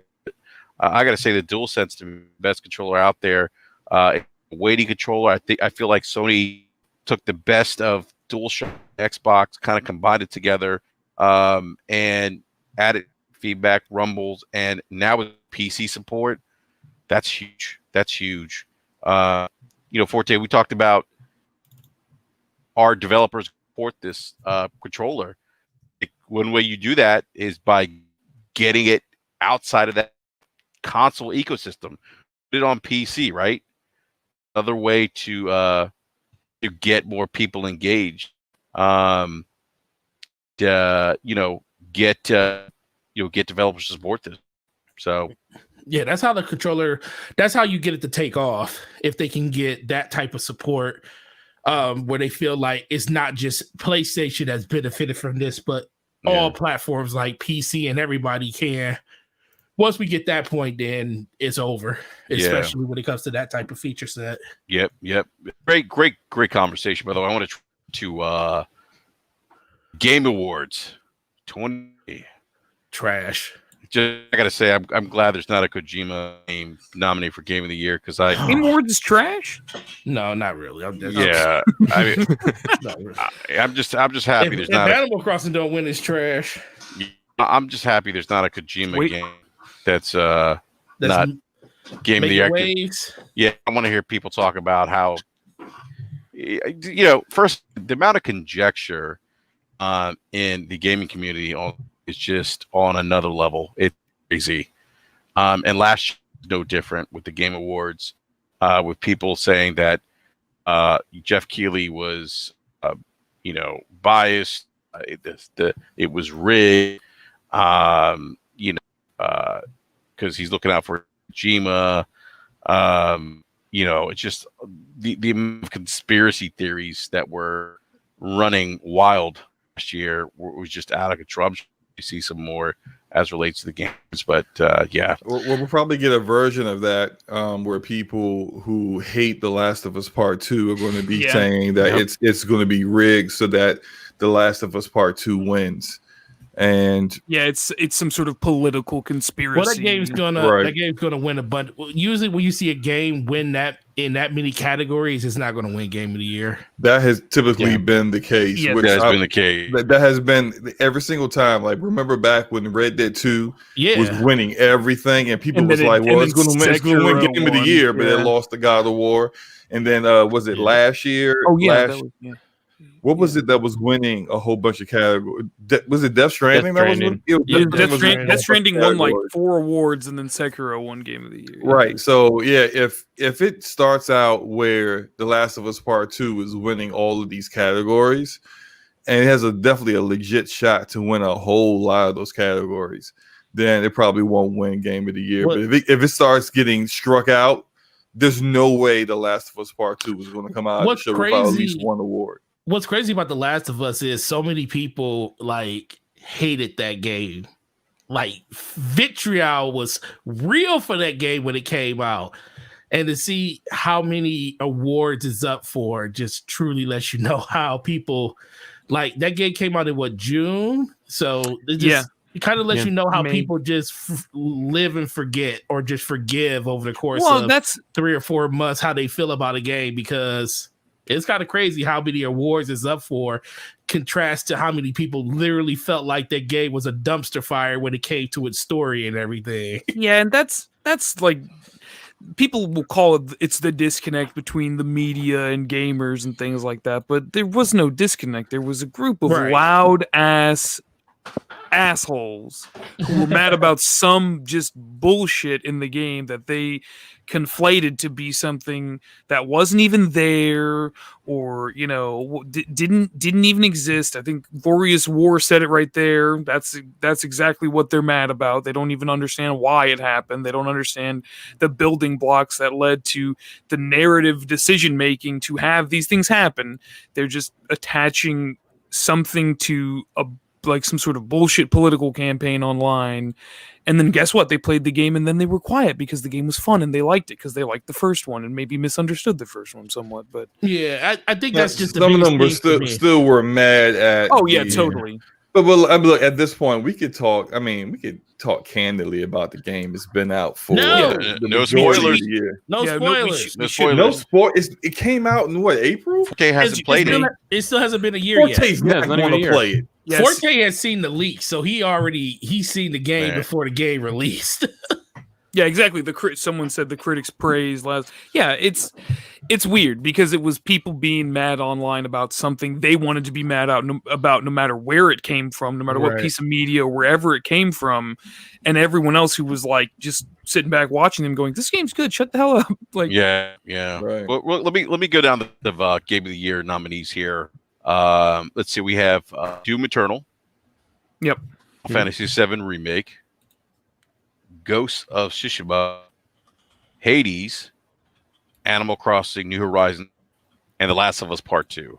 I just think it's Animal Crossing. Yeah, I was going to say, who wins this category? Cam, you're saying Crossing. I'm saying Animal Crossing, and I'm ready to see it from chat. I'm ready for chat to fill up with "that's for kids" and all the other stuff. But like, in an unprecedented time, 22 million kids didn't buy that game. Exactly. I get 40-year-old women walking in GameStop going, "What is that animal game?" And I'm like, Animal Crossing, and they walk out with a Switch Lite going, "I'm excited to help my grandson farm." You know, like, it brings families together.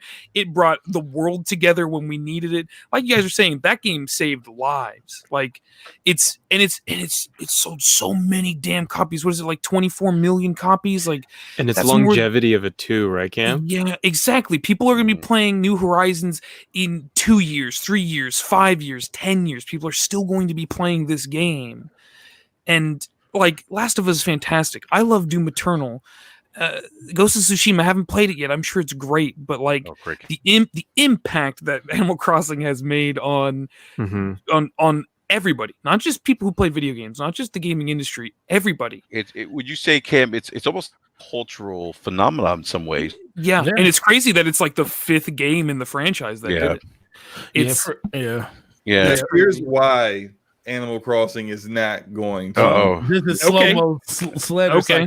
I'm not slandering it. I mean, I've never played it. I have zero interest in it. I don't really like it that much either. But here's why I don't it's not going to win. Because a lot of people played it doesn't mean it's Game of the Year. Fortnite has yet to win Game of the Year, and that game is the most popular and most profitable game in the entire world. So just popularity alone, and that different, it has allowed different demographics to play it alone. Won't get you Game of the Year. It'll get you the nomination for certain, but that alone won't do it. But I'll see you on Overwatch 1 though. Overwatch did year. Overwatch one but year. Overwatch was nowhere near as popular as Animal Crossing is now, or even Fortnite. Yeah, what I'm saying, Overwatch won because it was a weak year that year. And what was I think Blizzard Overwatch still has some cachet. Slomo, they're calling for your mic to be turned off right now. Right? What the hell? What? I just like, I don't know. It's hard to compare Fortnite and Animal Crossing in my mind, because Fortnite is a game you can download. You used to be able to download on an iPhone SE for free and just mess around on. Animal Crossing is a $60 video game you go and buy, and they provide you free updates. There's no DLC, right? Like, it's just a whole experience when you get it, and it's not just kind of like this. There we go. Turn slow-mo up. That's what I'm talking about. Go ahead, Cam. It evolves. It evolves. That's one of your fans. It's one of Slow-mo's fans. He's probably one of my fans too, but I don't know.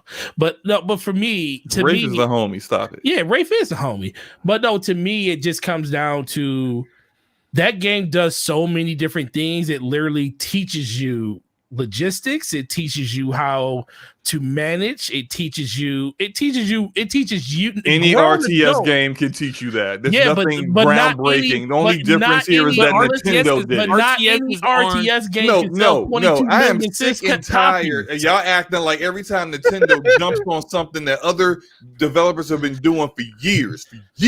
Age of That Empires. Nintendo finally does it. Freaking Breath of the Wild. Oh, they did the open world.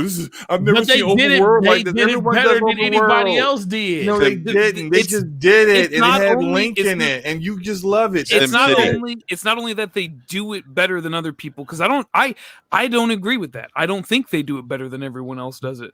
It's that they present it in a way that everyone can enjoy. Little Billy and his sister Sally, they're not allowed to play Far Cry 5. They can't do that. Mom and Dad will not let them play Far Cry 5. You know what they will let them play though? Legend of Zelda: Breath of the Wild. That has a lot of the same ideas and mechanics in it.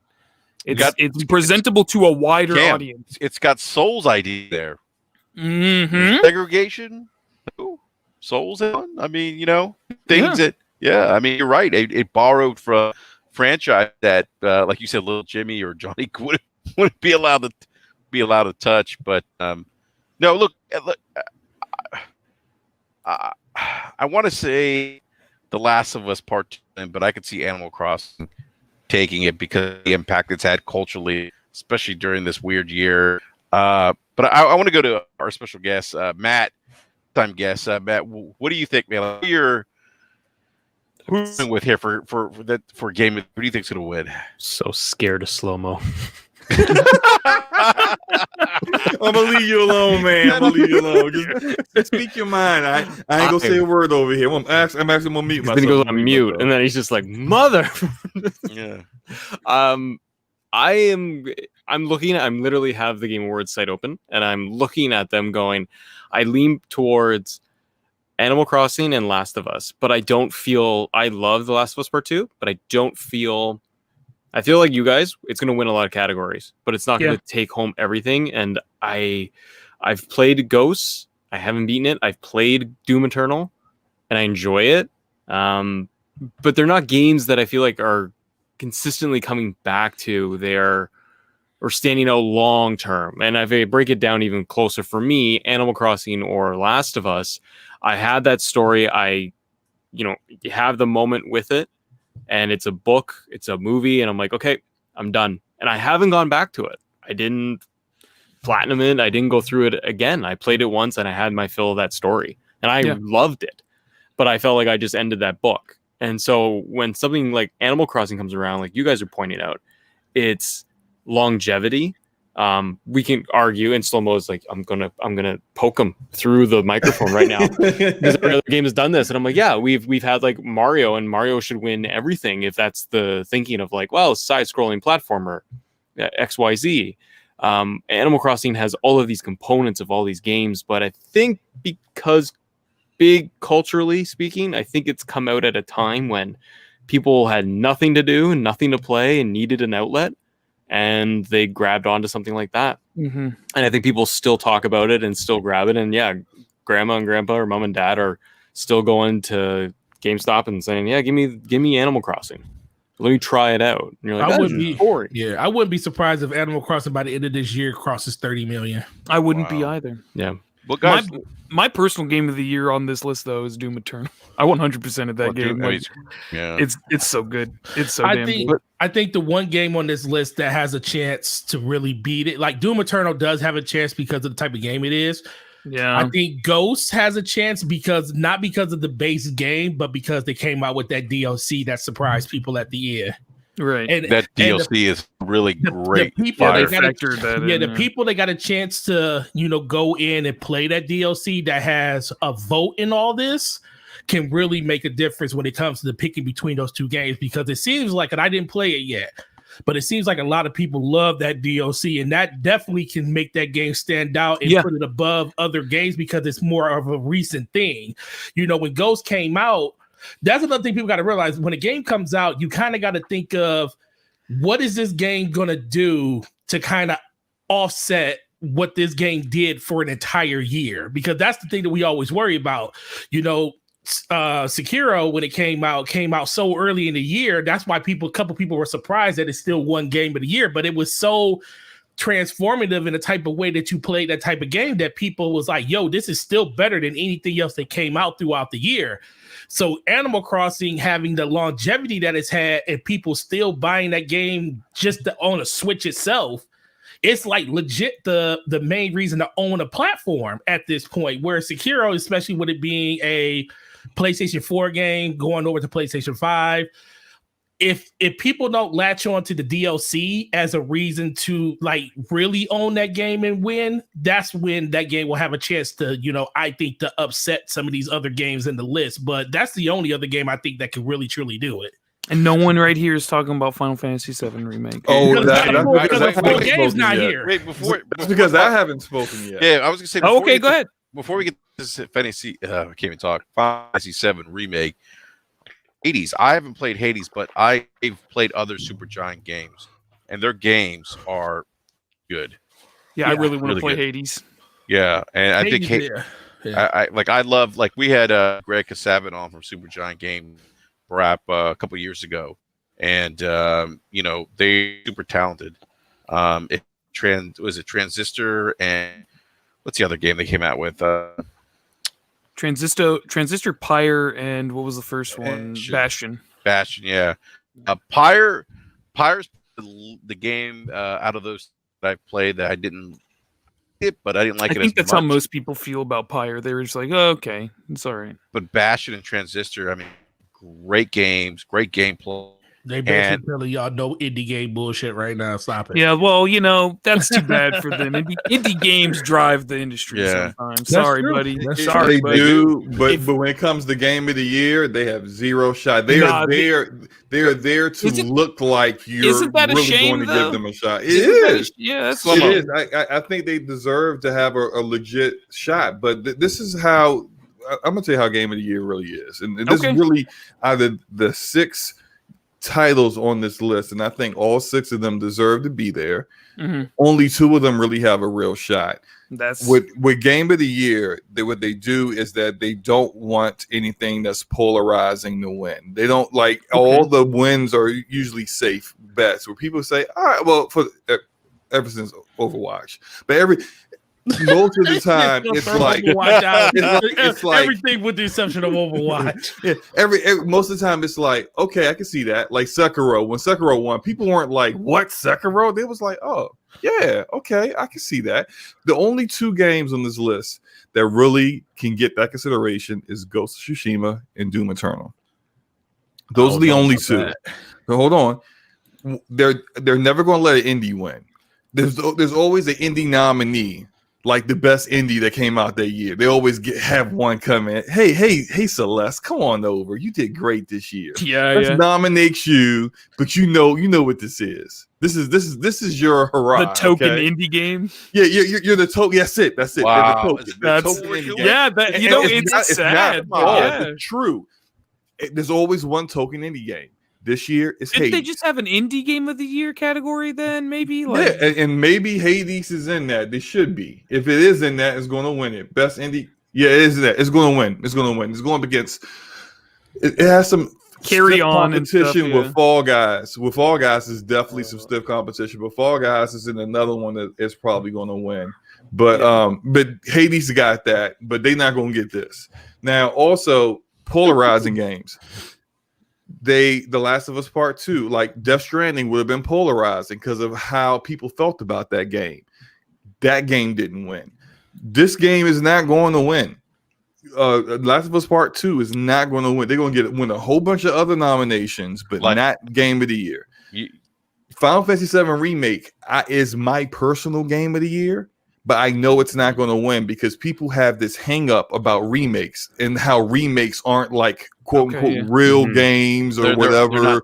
They can't win awards because it's a remake. Like, and it's only in gaming. That one in particular. Yeah, right. Even though they clearly never played the game at all by the way they talk, it's obvious.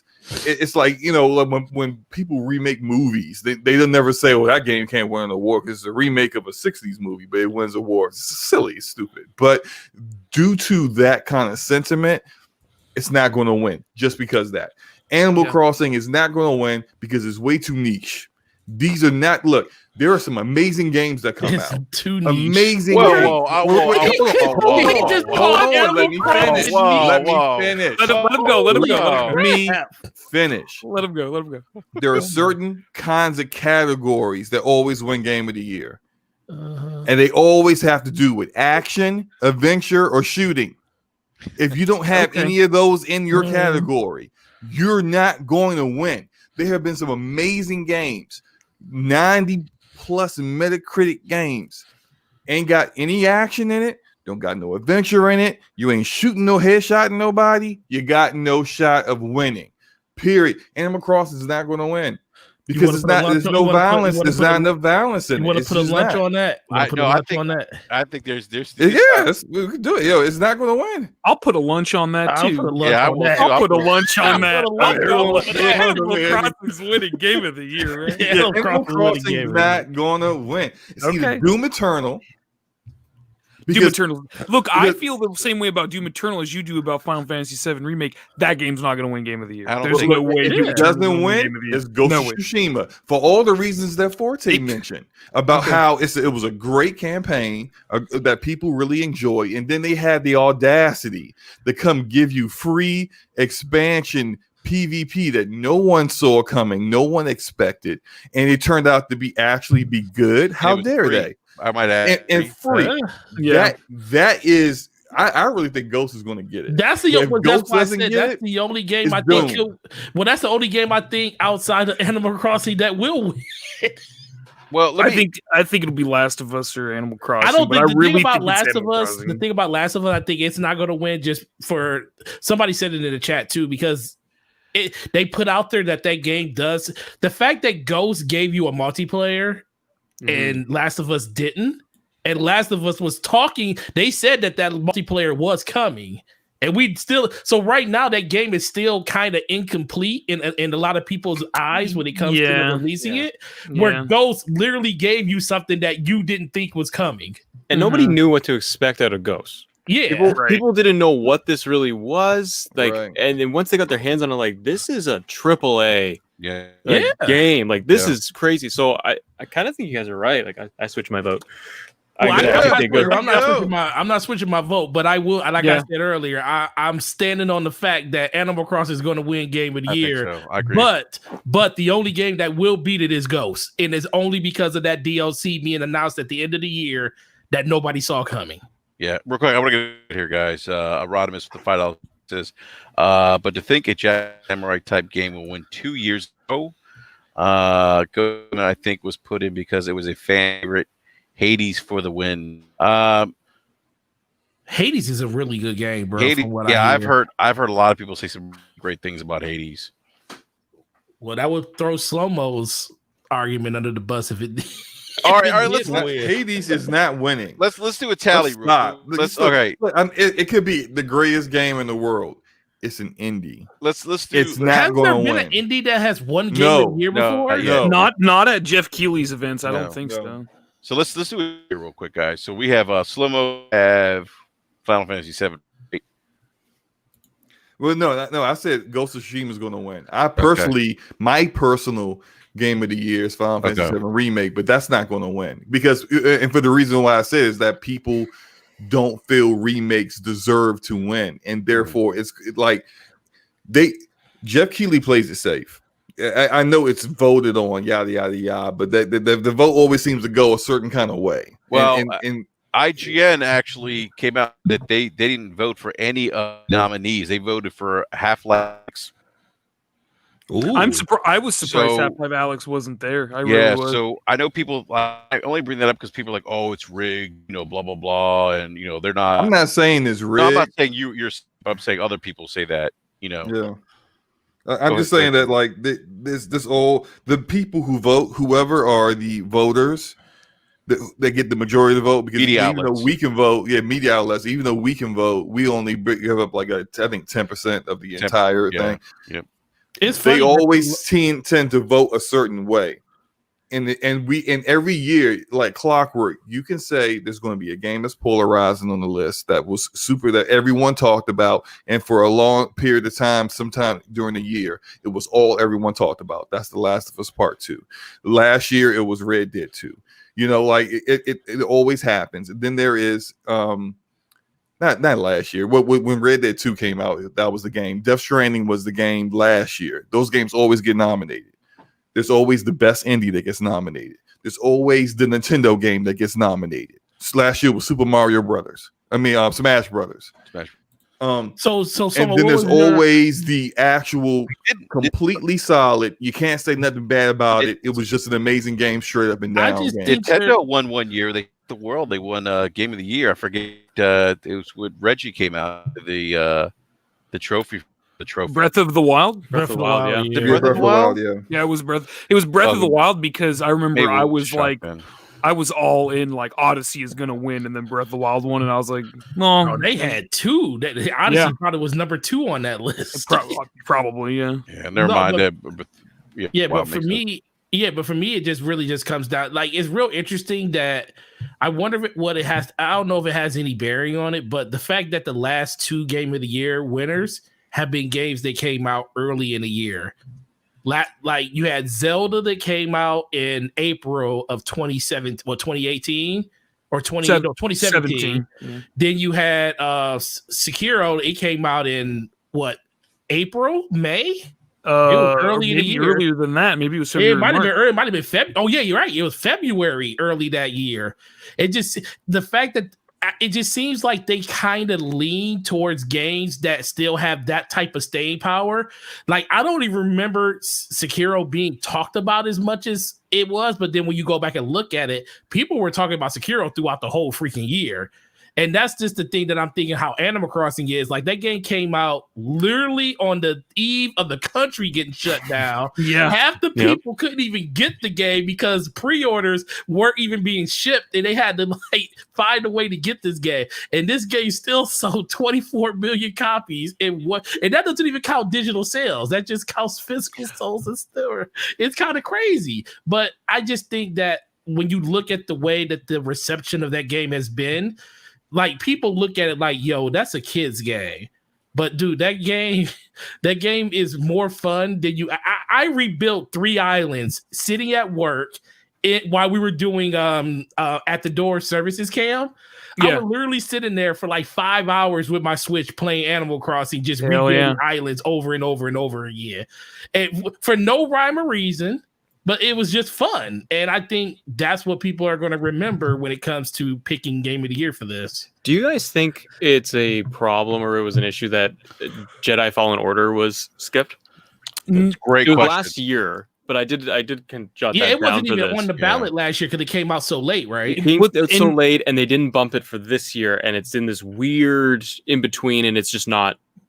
It's not credited at all in any category. True. They should have made a 7, at least put it on the list. Because that game is phenomenal, and it's free on Game Pass with EA Play. What's crazy, man, is that it's not there because it didn't make, or it wasn't there last year because it didn't make the cutoff, which was October, right? Yeah, it came out in October. Yeah, October was. And now we have. Do we have any games nominated that came out past October for anything past like?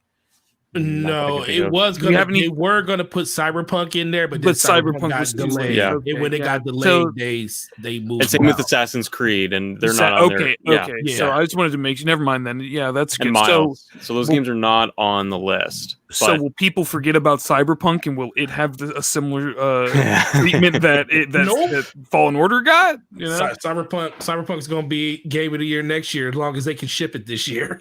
Hey guys, real quick, I want to get the super chat. There's a question here from Rodham, $5 super chat. Thank you, Robin. It says Ghost going to win because media didn't review game high, and for the game of the year, it would mean they wrong how they reviewed it. Yeah, I kind of agree with that because some of the media is not like a hive mind, obviously, but like some of the panel that are going to be helping to make this decision, they already reviewed the game and they already gave it, like a 7 or an 8 or whatever it was that it ended up at an 80 something on OpenCritic or Metacritic. 83, I think. Yeah, so which isn't bad. You should still go and play that. But yeah, I think some of them are going to look at that list and go, "Hey, never mind. I don't really feel that way about this game. My review says it's an 8, but I like some of these other games more." So yeah, I feel like that checks out, Erodimus. I don't know if then it'll be Doom Eternal. Yeah, it'll be Doom Eternal. Doom Eternal was the same thing because, like Forte was saying, Animal Crossing came out right when the country shut down. So did Doom Eternal. They came out on the same day. Yeah, they were the same day with each other, which is crazy. Yeah. I had a little badge from work. It said "Ask me about Animal Crossing," but I put the Doom Eternal thing over it, so it said "Ask me about Doom Eternal." But Doom Eternal, from what I can tell, everyone kind of felt the opposite. I think we went into lockdown, and Doom Eternal was not a game people were wanting to play when they were scared about the state of the world, and Animal Crossing was the opposite. Animal Crossing was something to keep your mind occupied. It was cute, it was friendly, it was nice, whereas Doom Eternal wasn't. I think Doom Eternal, I don't want to say it has a bad Metacritic score, but I feel like the reception to that was definitely lukewarm in comparison to Doom 2016. So I don't think that at all. Like it had a on average like an 88 Metacritic. It was very well received from what I saw. 87 Metacritic. Yeah. Okay. Well, it's 87. Maybe it's just the outlets I watch. For PS4 and 80 PC and Xbox is 88. But regardless, it's a high 80s Metacritic game. From what I saw, everyone that played it said it was like head and shoulders better than Doom 2016. That's how I feel about it. I feel like it may not have sold well, but then I mean, like their games get nominated all the time that don't sell well. Like Control never charged it at all when it came out, and that got nominated because it deserved to be there. I think like where the country was at the time when Animal Crossing came out, and that it was really a good time waster kind of game. I get that, but I don't. When it comes down to, does that make a game of the year? I don't know. I'll give you another reason why I think it's game of the year, and you may think I'm wrong, but this is the reason I think Breath of the Wild won game of the year isn't just because it's Breath of the Wild. I think it won game of the year because it was something that was it was a Zelda game that was open world. It's a Zelda game, but you could play it on the go, and the Switch. It could have been Link dropping a turd. That could have been the name of the game. Link drops a turd. The Switch itself. It's a picture of Link taking, squatting and dropping a turd. And it would have been a 90 minute. People don't want to probably admit it, but the Switch itself, the Switch being what it is probably going to make the game of the year just due to the fact that when you think of Animal Crossing, you're thinking of, like you said, a time waster, but a time waster that you could play anywhere you want to. The Switch opens up more avenues for you to play games in a way that you normally wouldn't play them. And you're looking at this like, I can't believe I'm playing this on my toilet, or I'm playing this while I'm waiting at the DMV. Things that you normally wouldn't get a chance to say that you actually enjoy and took in the type of media that you're usually taking in. I think the Switch really helps when it comes to their games being sold and being looked at in that atmosphere, because if you look at some people when they talk about the game, they don't just talk about the experience of playing the game. They're talking about sitting at on the couch with their kids enjoying the game, while somebody else is doing something on the TV. That's where those experiences come from. So I think the Switch really does help sell it, and that's something that none of these other platforms have. All right, we'll see. I'm telling you, it's not going to win. I don't think it's going to win. I mean, it's great. It's a great point. We'll see. Want to get this super chat war? $5 super chat. He being messy. Says, say Xbox. What? When is Xbox Game Studios? Yeah, gonna get nominated with E3. Wait, yeah, for better. Oh, yeah, he's being messy. Being messy. I mean, you got to read his super chat all the way because he did. Read it in his complete statement. When is Xbox video game going to get nominated? Wait for better dev tools. Wait for your nominations. Also thoughts on AC Valhalla 5 versus Xbox Series X. Has So- anybody played that on PS5? So I- the Wow. Digital Xbox Foundry Series thing X. came out today, and it performs. I think it was like 15% better on PS5. I don't Yeah. that I'm not. I don't have anything to say about that. About the Xbox Game Studio thing, though. What was the It's a lot of the screen number? tearing on the Xbox Series X. What right was now. what was the number? It was like 1 out of every 3 games nominated for an award at the Game Awards is available on Game Pass. Like, Yeah. that's big in itself. And when are they going to have a game studio, like Xbox Game Studio game nominated for Game of the Year? Wait till Ninja Theory releases another game. There you go. Wait, be patient. Oh, Yeah. people tired Yeah. of being patient at this point. I think. Yeah. Well, that's what you Yeah. got to do. You don't Maybe don't have- Fable or Avowed might have a shot. You don't have Maybe. a Thanos gauntlet. That's not how video game development. No, you're works. right. You You just don't absolutely get right. to You don't have a imagine a Thanos game gauntlet. and it appears, right? Like, I don't know why Yeah. people think that's how it works. You just gotta wait. When it I- comes to the go ahead. Sorry. Yeah, I was gonna say, brought up a great point with, the Star Wars game. Forget the title of it now. Fallen Fallen Order. Order. Fallen Order, Yeah. which I thought was a great game and easily the best Star Wars game I've years. But what about Will of the Wisp? I mean, that's the best platformer, probably this generation, in my opinion, at least. Do you guys think that Ori got the got snubbed? It's nominated for don't you- other. I think what they said he only has 4 or 6 spots on the ballot for Game of the Year. Isn't that what? he And said? only one Yeah. for an indie. and only 6 one for spots an and only indie. one for an indie. That's the other part that he didn't want to say. We only got 1 spot for an indie game, so it was either Ori or Hades. So take your pick. Yeah. I think And both of them are deserving, Yeah. but just that Ori didn't What- get the nod. Well, I Ori don't. winning best art direction, which is Art direction, music. Oh yeah, absolutely. Yeah. Well, they'll win Um, that. I think they'll win that. I don't want to compare it to another award show because there's so many obviously like differences behind the scenes about how an award show is put together. But like, if I'm not mistaken, when the Academy puts together the nominees for movies, sometimes it'll be like 4 movies and sometimes it'll be like 8. Like, they don't have a set number. Like, if there's just a bunch of good movies in a year, they'll just say, okay, all these movies are nominated.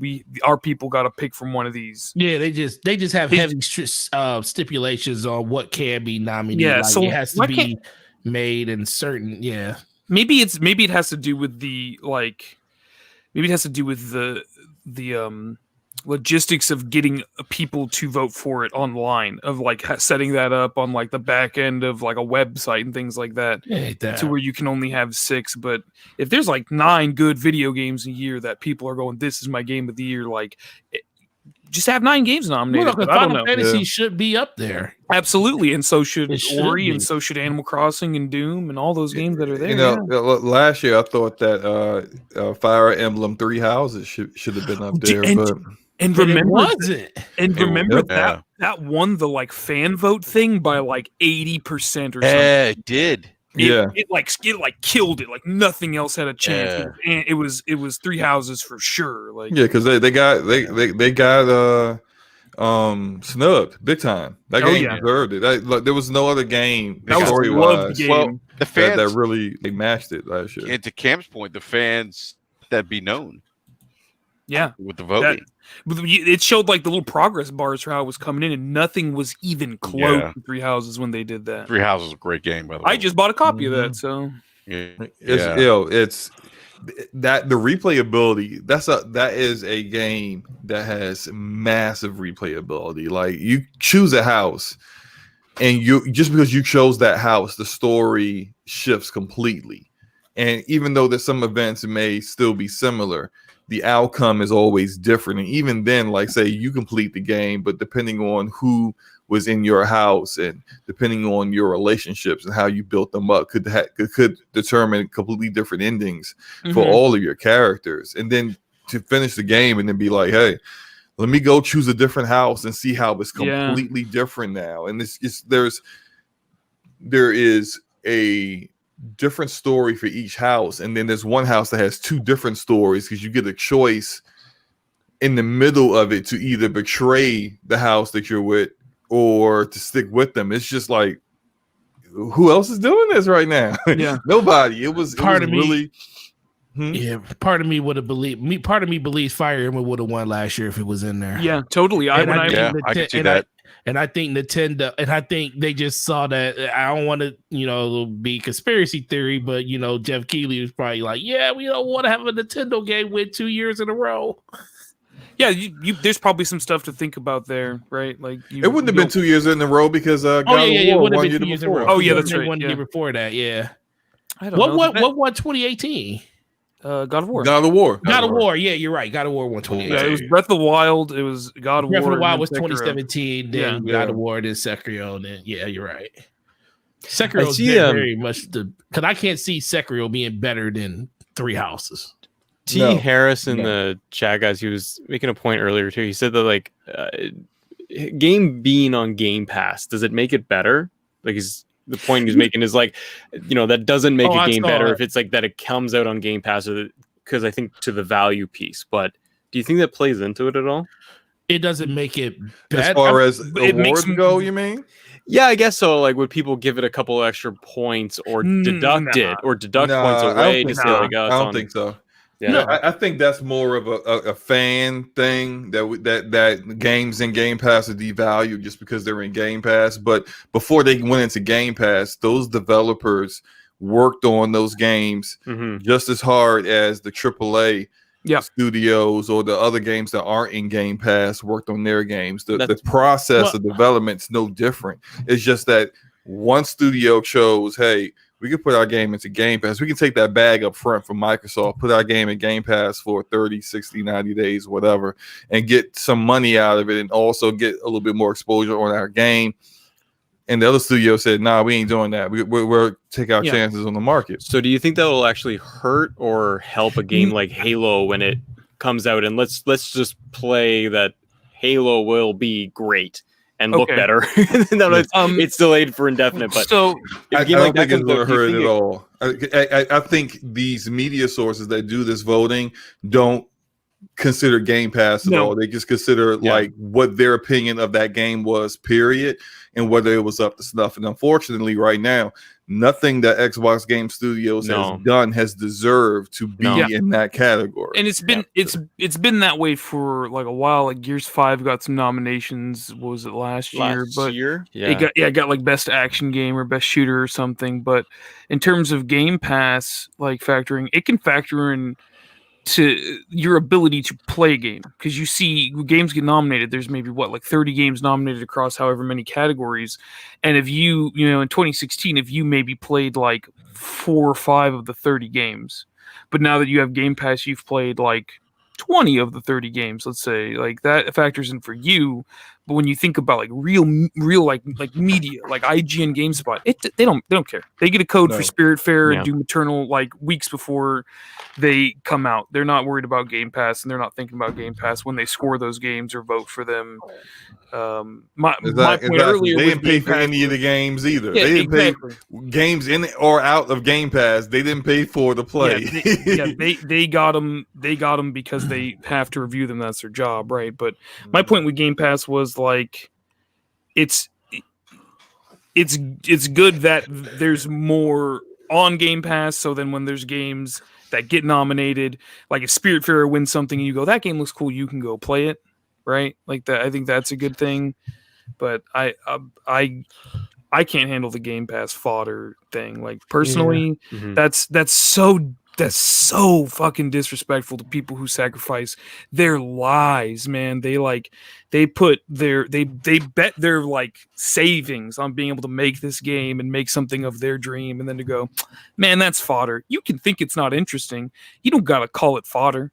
I don't think God of War, as of like the way the reboot, I don't think is interesting at all. I don't slander it. I don't talk shit about the new God of War. You don't have to do that. Yeah. Hey, real quick, guys. You don't have to do that. Quick, guys. We are 11 o'clock hour, and I do have a hard stop, but I do want to just give a big congratulations to Pickagen, who got the $10 Xbox Live digital code. So congratulations. Enjoy. Glad you got it, and Daniel wins. You competing with me, Pickin. He said Pickin wins every time. But no, yeah, okay, great point. But again, Thank you. have a hard stop at 11. I get up early in the morning, so. Mhm. But look, well, first of all, I just want to apologize for the issue I was having. Something's going on with my my Blue Yeti mic. I don't know what's going on. I had to reinstall Windows today to get my The computer problem is working that again. you got a Yeti. That's the problem right Come there. on. That no, Come I'm sorry. on. Those I've never had a Yeti, but every single time I've heard someone like, I don't understand what's going on with my mic. My mic It's is a having Yeti. issues. It's always a I've Yeti. I've had mine Always. for 4 years, no problem. Looks at his for 4 Alright. years, no problems. Yeah. come on. Hey, but maybe the quality has gone down some. Maybe that's true. Maybe I wouldn't know about anything new. Yeah, I just like our friend Lord Cognito, who actually was on DPS podcast with us last week. He's had a couple of Yetis, I think, that have just really just not worked out for him. I've had this Audio Technica AT2020 for about 3 years now. No issues, never an issue actually whatsoever. And I'm using my what am I using? I'm using my Steel Series PlayStation 5 that's by what do they call I forget what the models. I'm using that right now because Now the botting I don't think is your mic. I think the botting is your connection right now to StreamYard. That's what that's about. But I mean, using my headset now, it doesn't sound like I'm getting as much as I was using when I was using my Blue Yeti. I don't know. I could be wrong. Yeah, I don't know, but so probably we're the live chat for the for the difficulties, but Forte was able to hold it down early show, so thank you, Forte, appreciate that. What a great show all around, though, guys. Conversation, great topics. Love video games. Really, we can talk about games. I'm over the tech talk. I'm over it. But I am too. I'm ready to talk about games. Yeah, right. And we got a lot. There's more stuff coming. I mean, Cyber's coming out. Hopefully, he's laid out a nice little roadmap for PlayStation 5 for 2021. A lot to be excited about.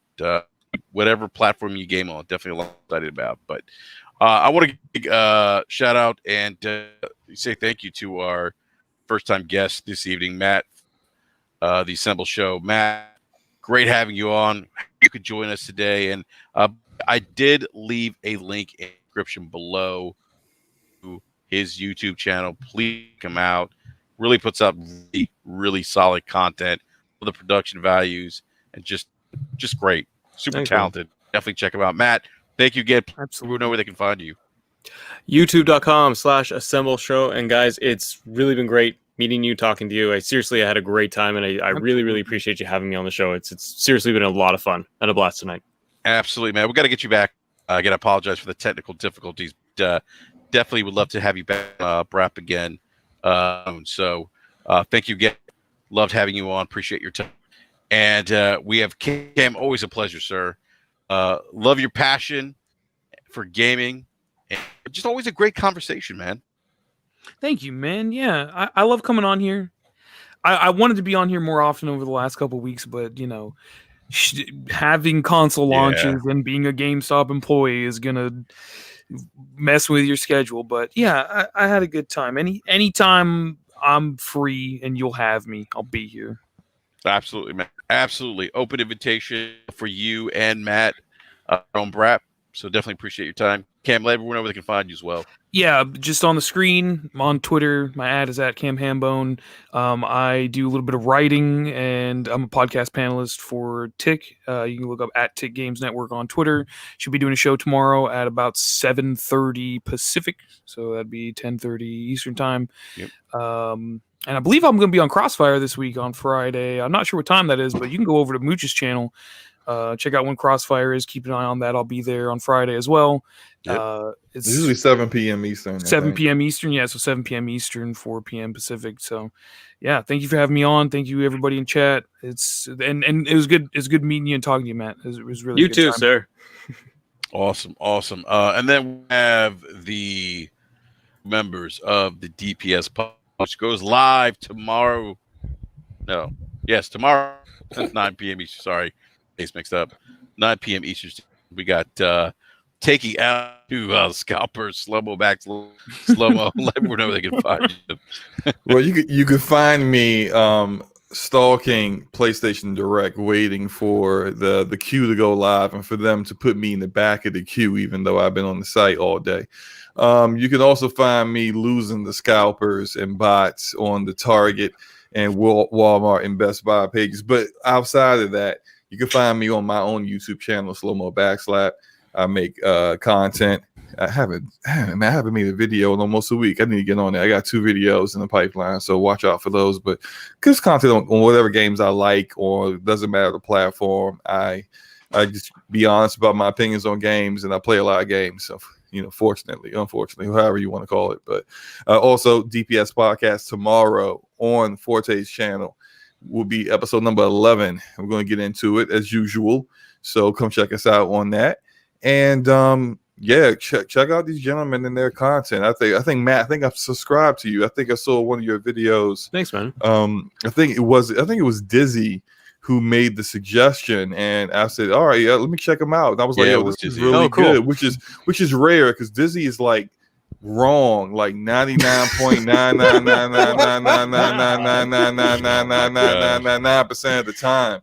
And he was actually right for once. So shout out to Dizzy. It was a good suggestion. So I appreciate that, man. That's hilarious. That's hilarious. Too funny. All right, Gibby for me. No, man, the great show, Matt. Finally getting a chance to podcast with you, brother. Great job as always. I too, from Dizzy's recommendation, went over to your channel and subbed a while ago too. So I think we were all in the same thing when Dizzy was talking about it. So yeah, shout out to that. Ham, always a pleasure being on here with you, sir. Oh yeah, man. Hopefully that reset doesn't kill you, because we're still missing half the stuff that we're supposed to have. I'm just going in tomorrow for coverage while they finish the reset. So I just get to tell people video game consoles. So. Yep, that's what I get to do too. So that's all. Shout out to that. But yeah, man. Outside of that, it's Gaming Forte everywhere: YouTube, Twitter, Xbox Live, PlayStation Network.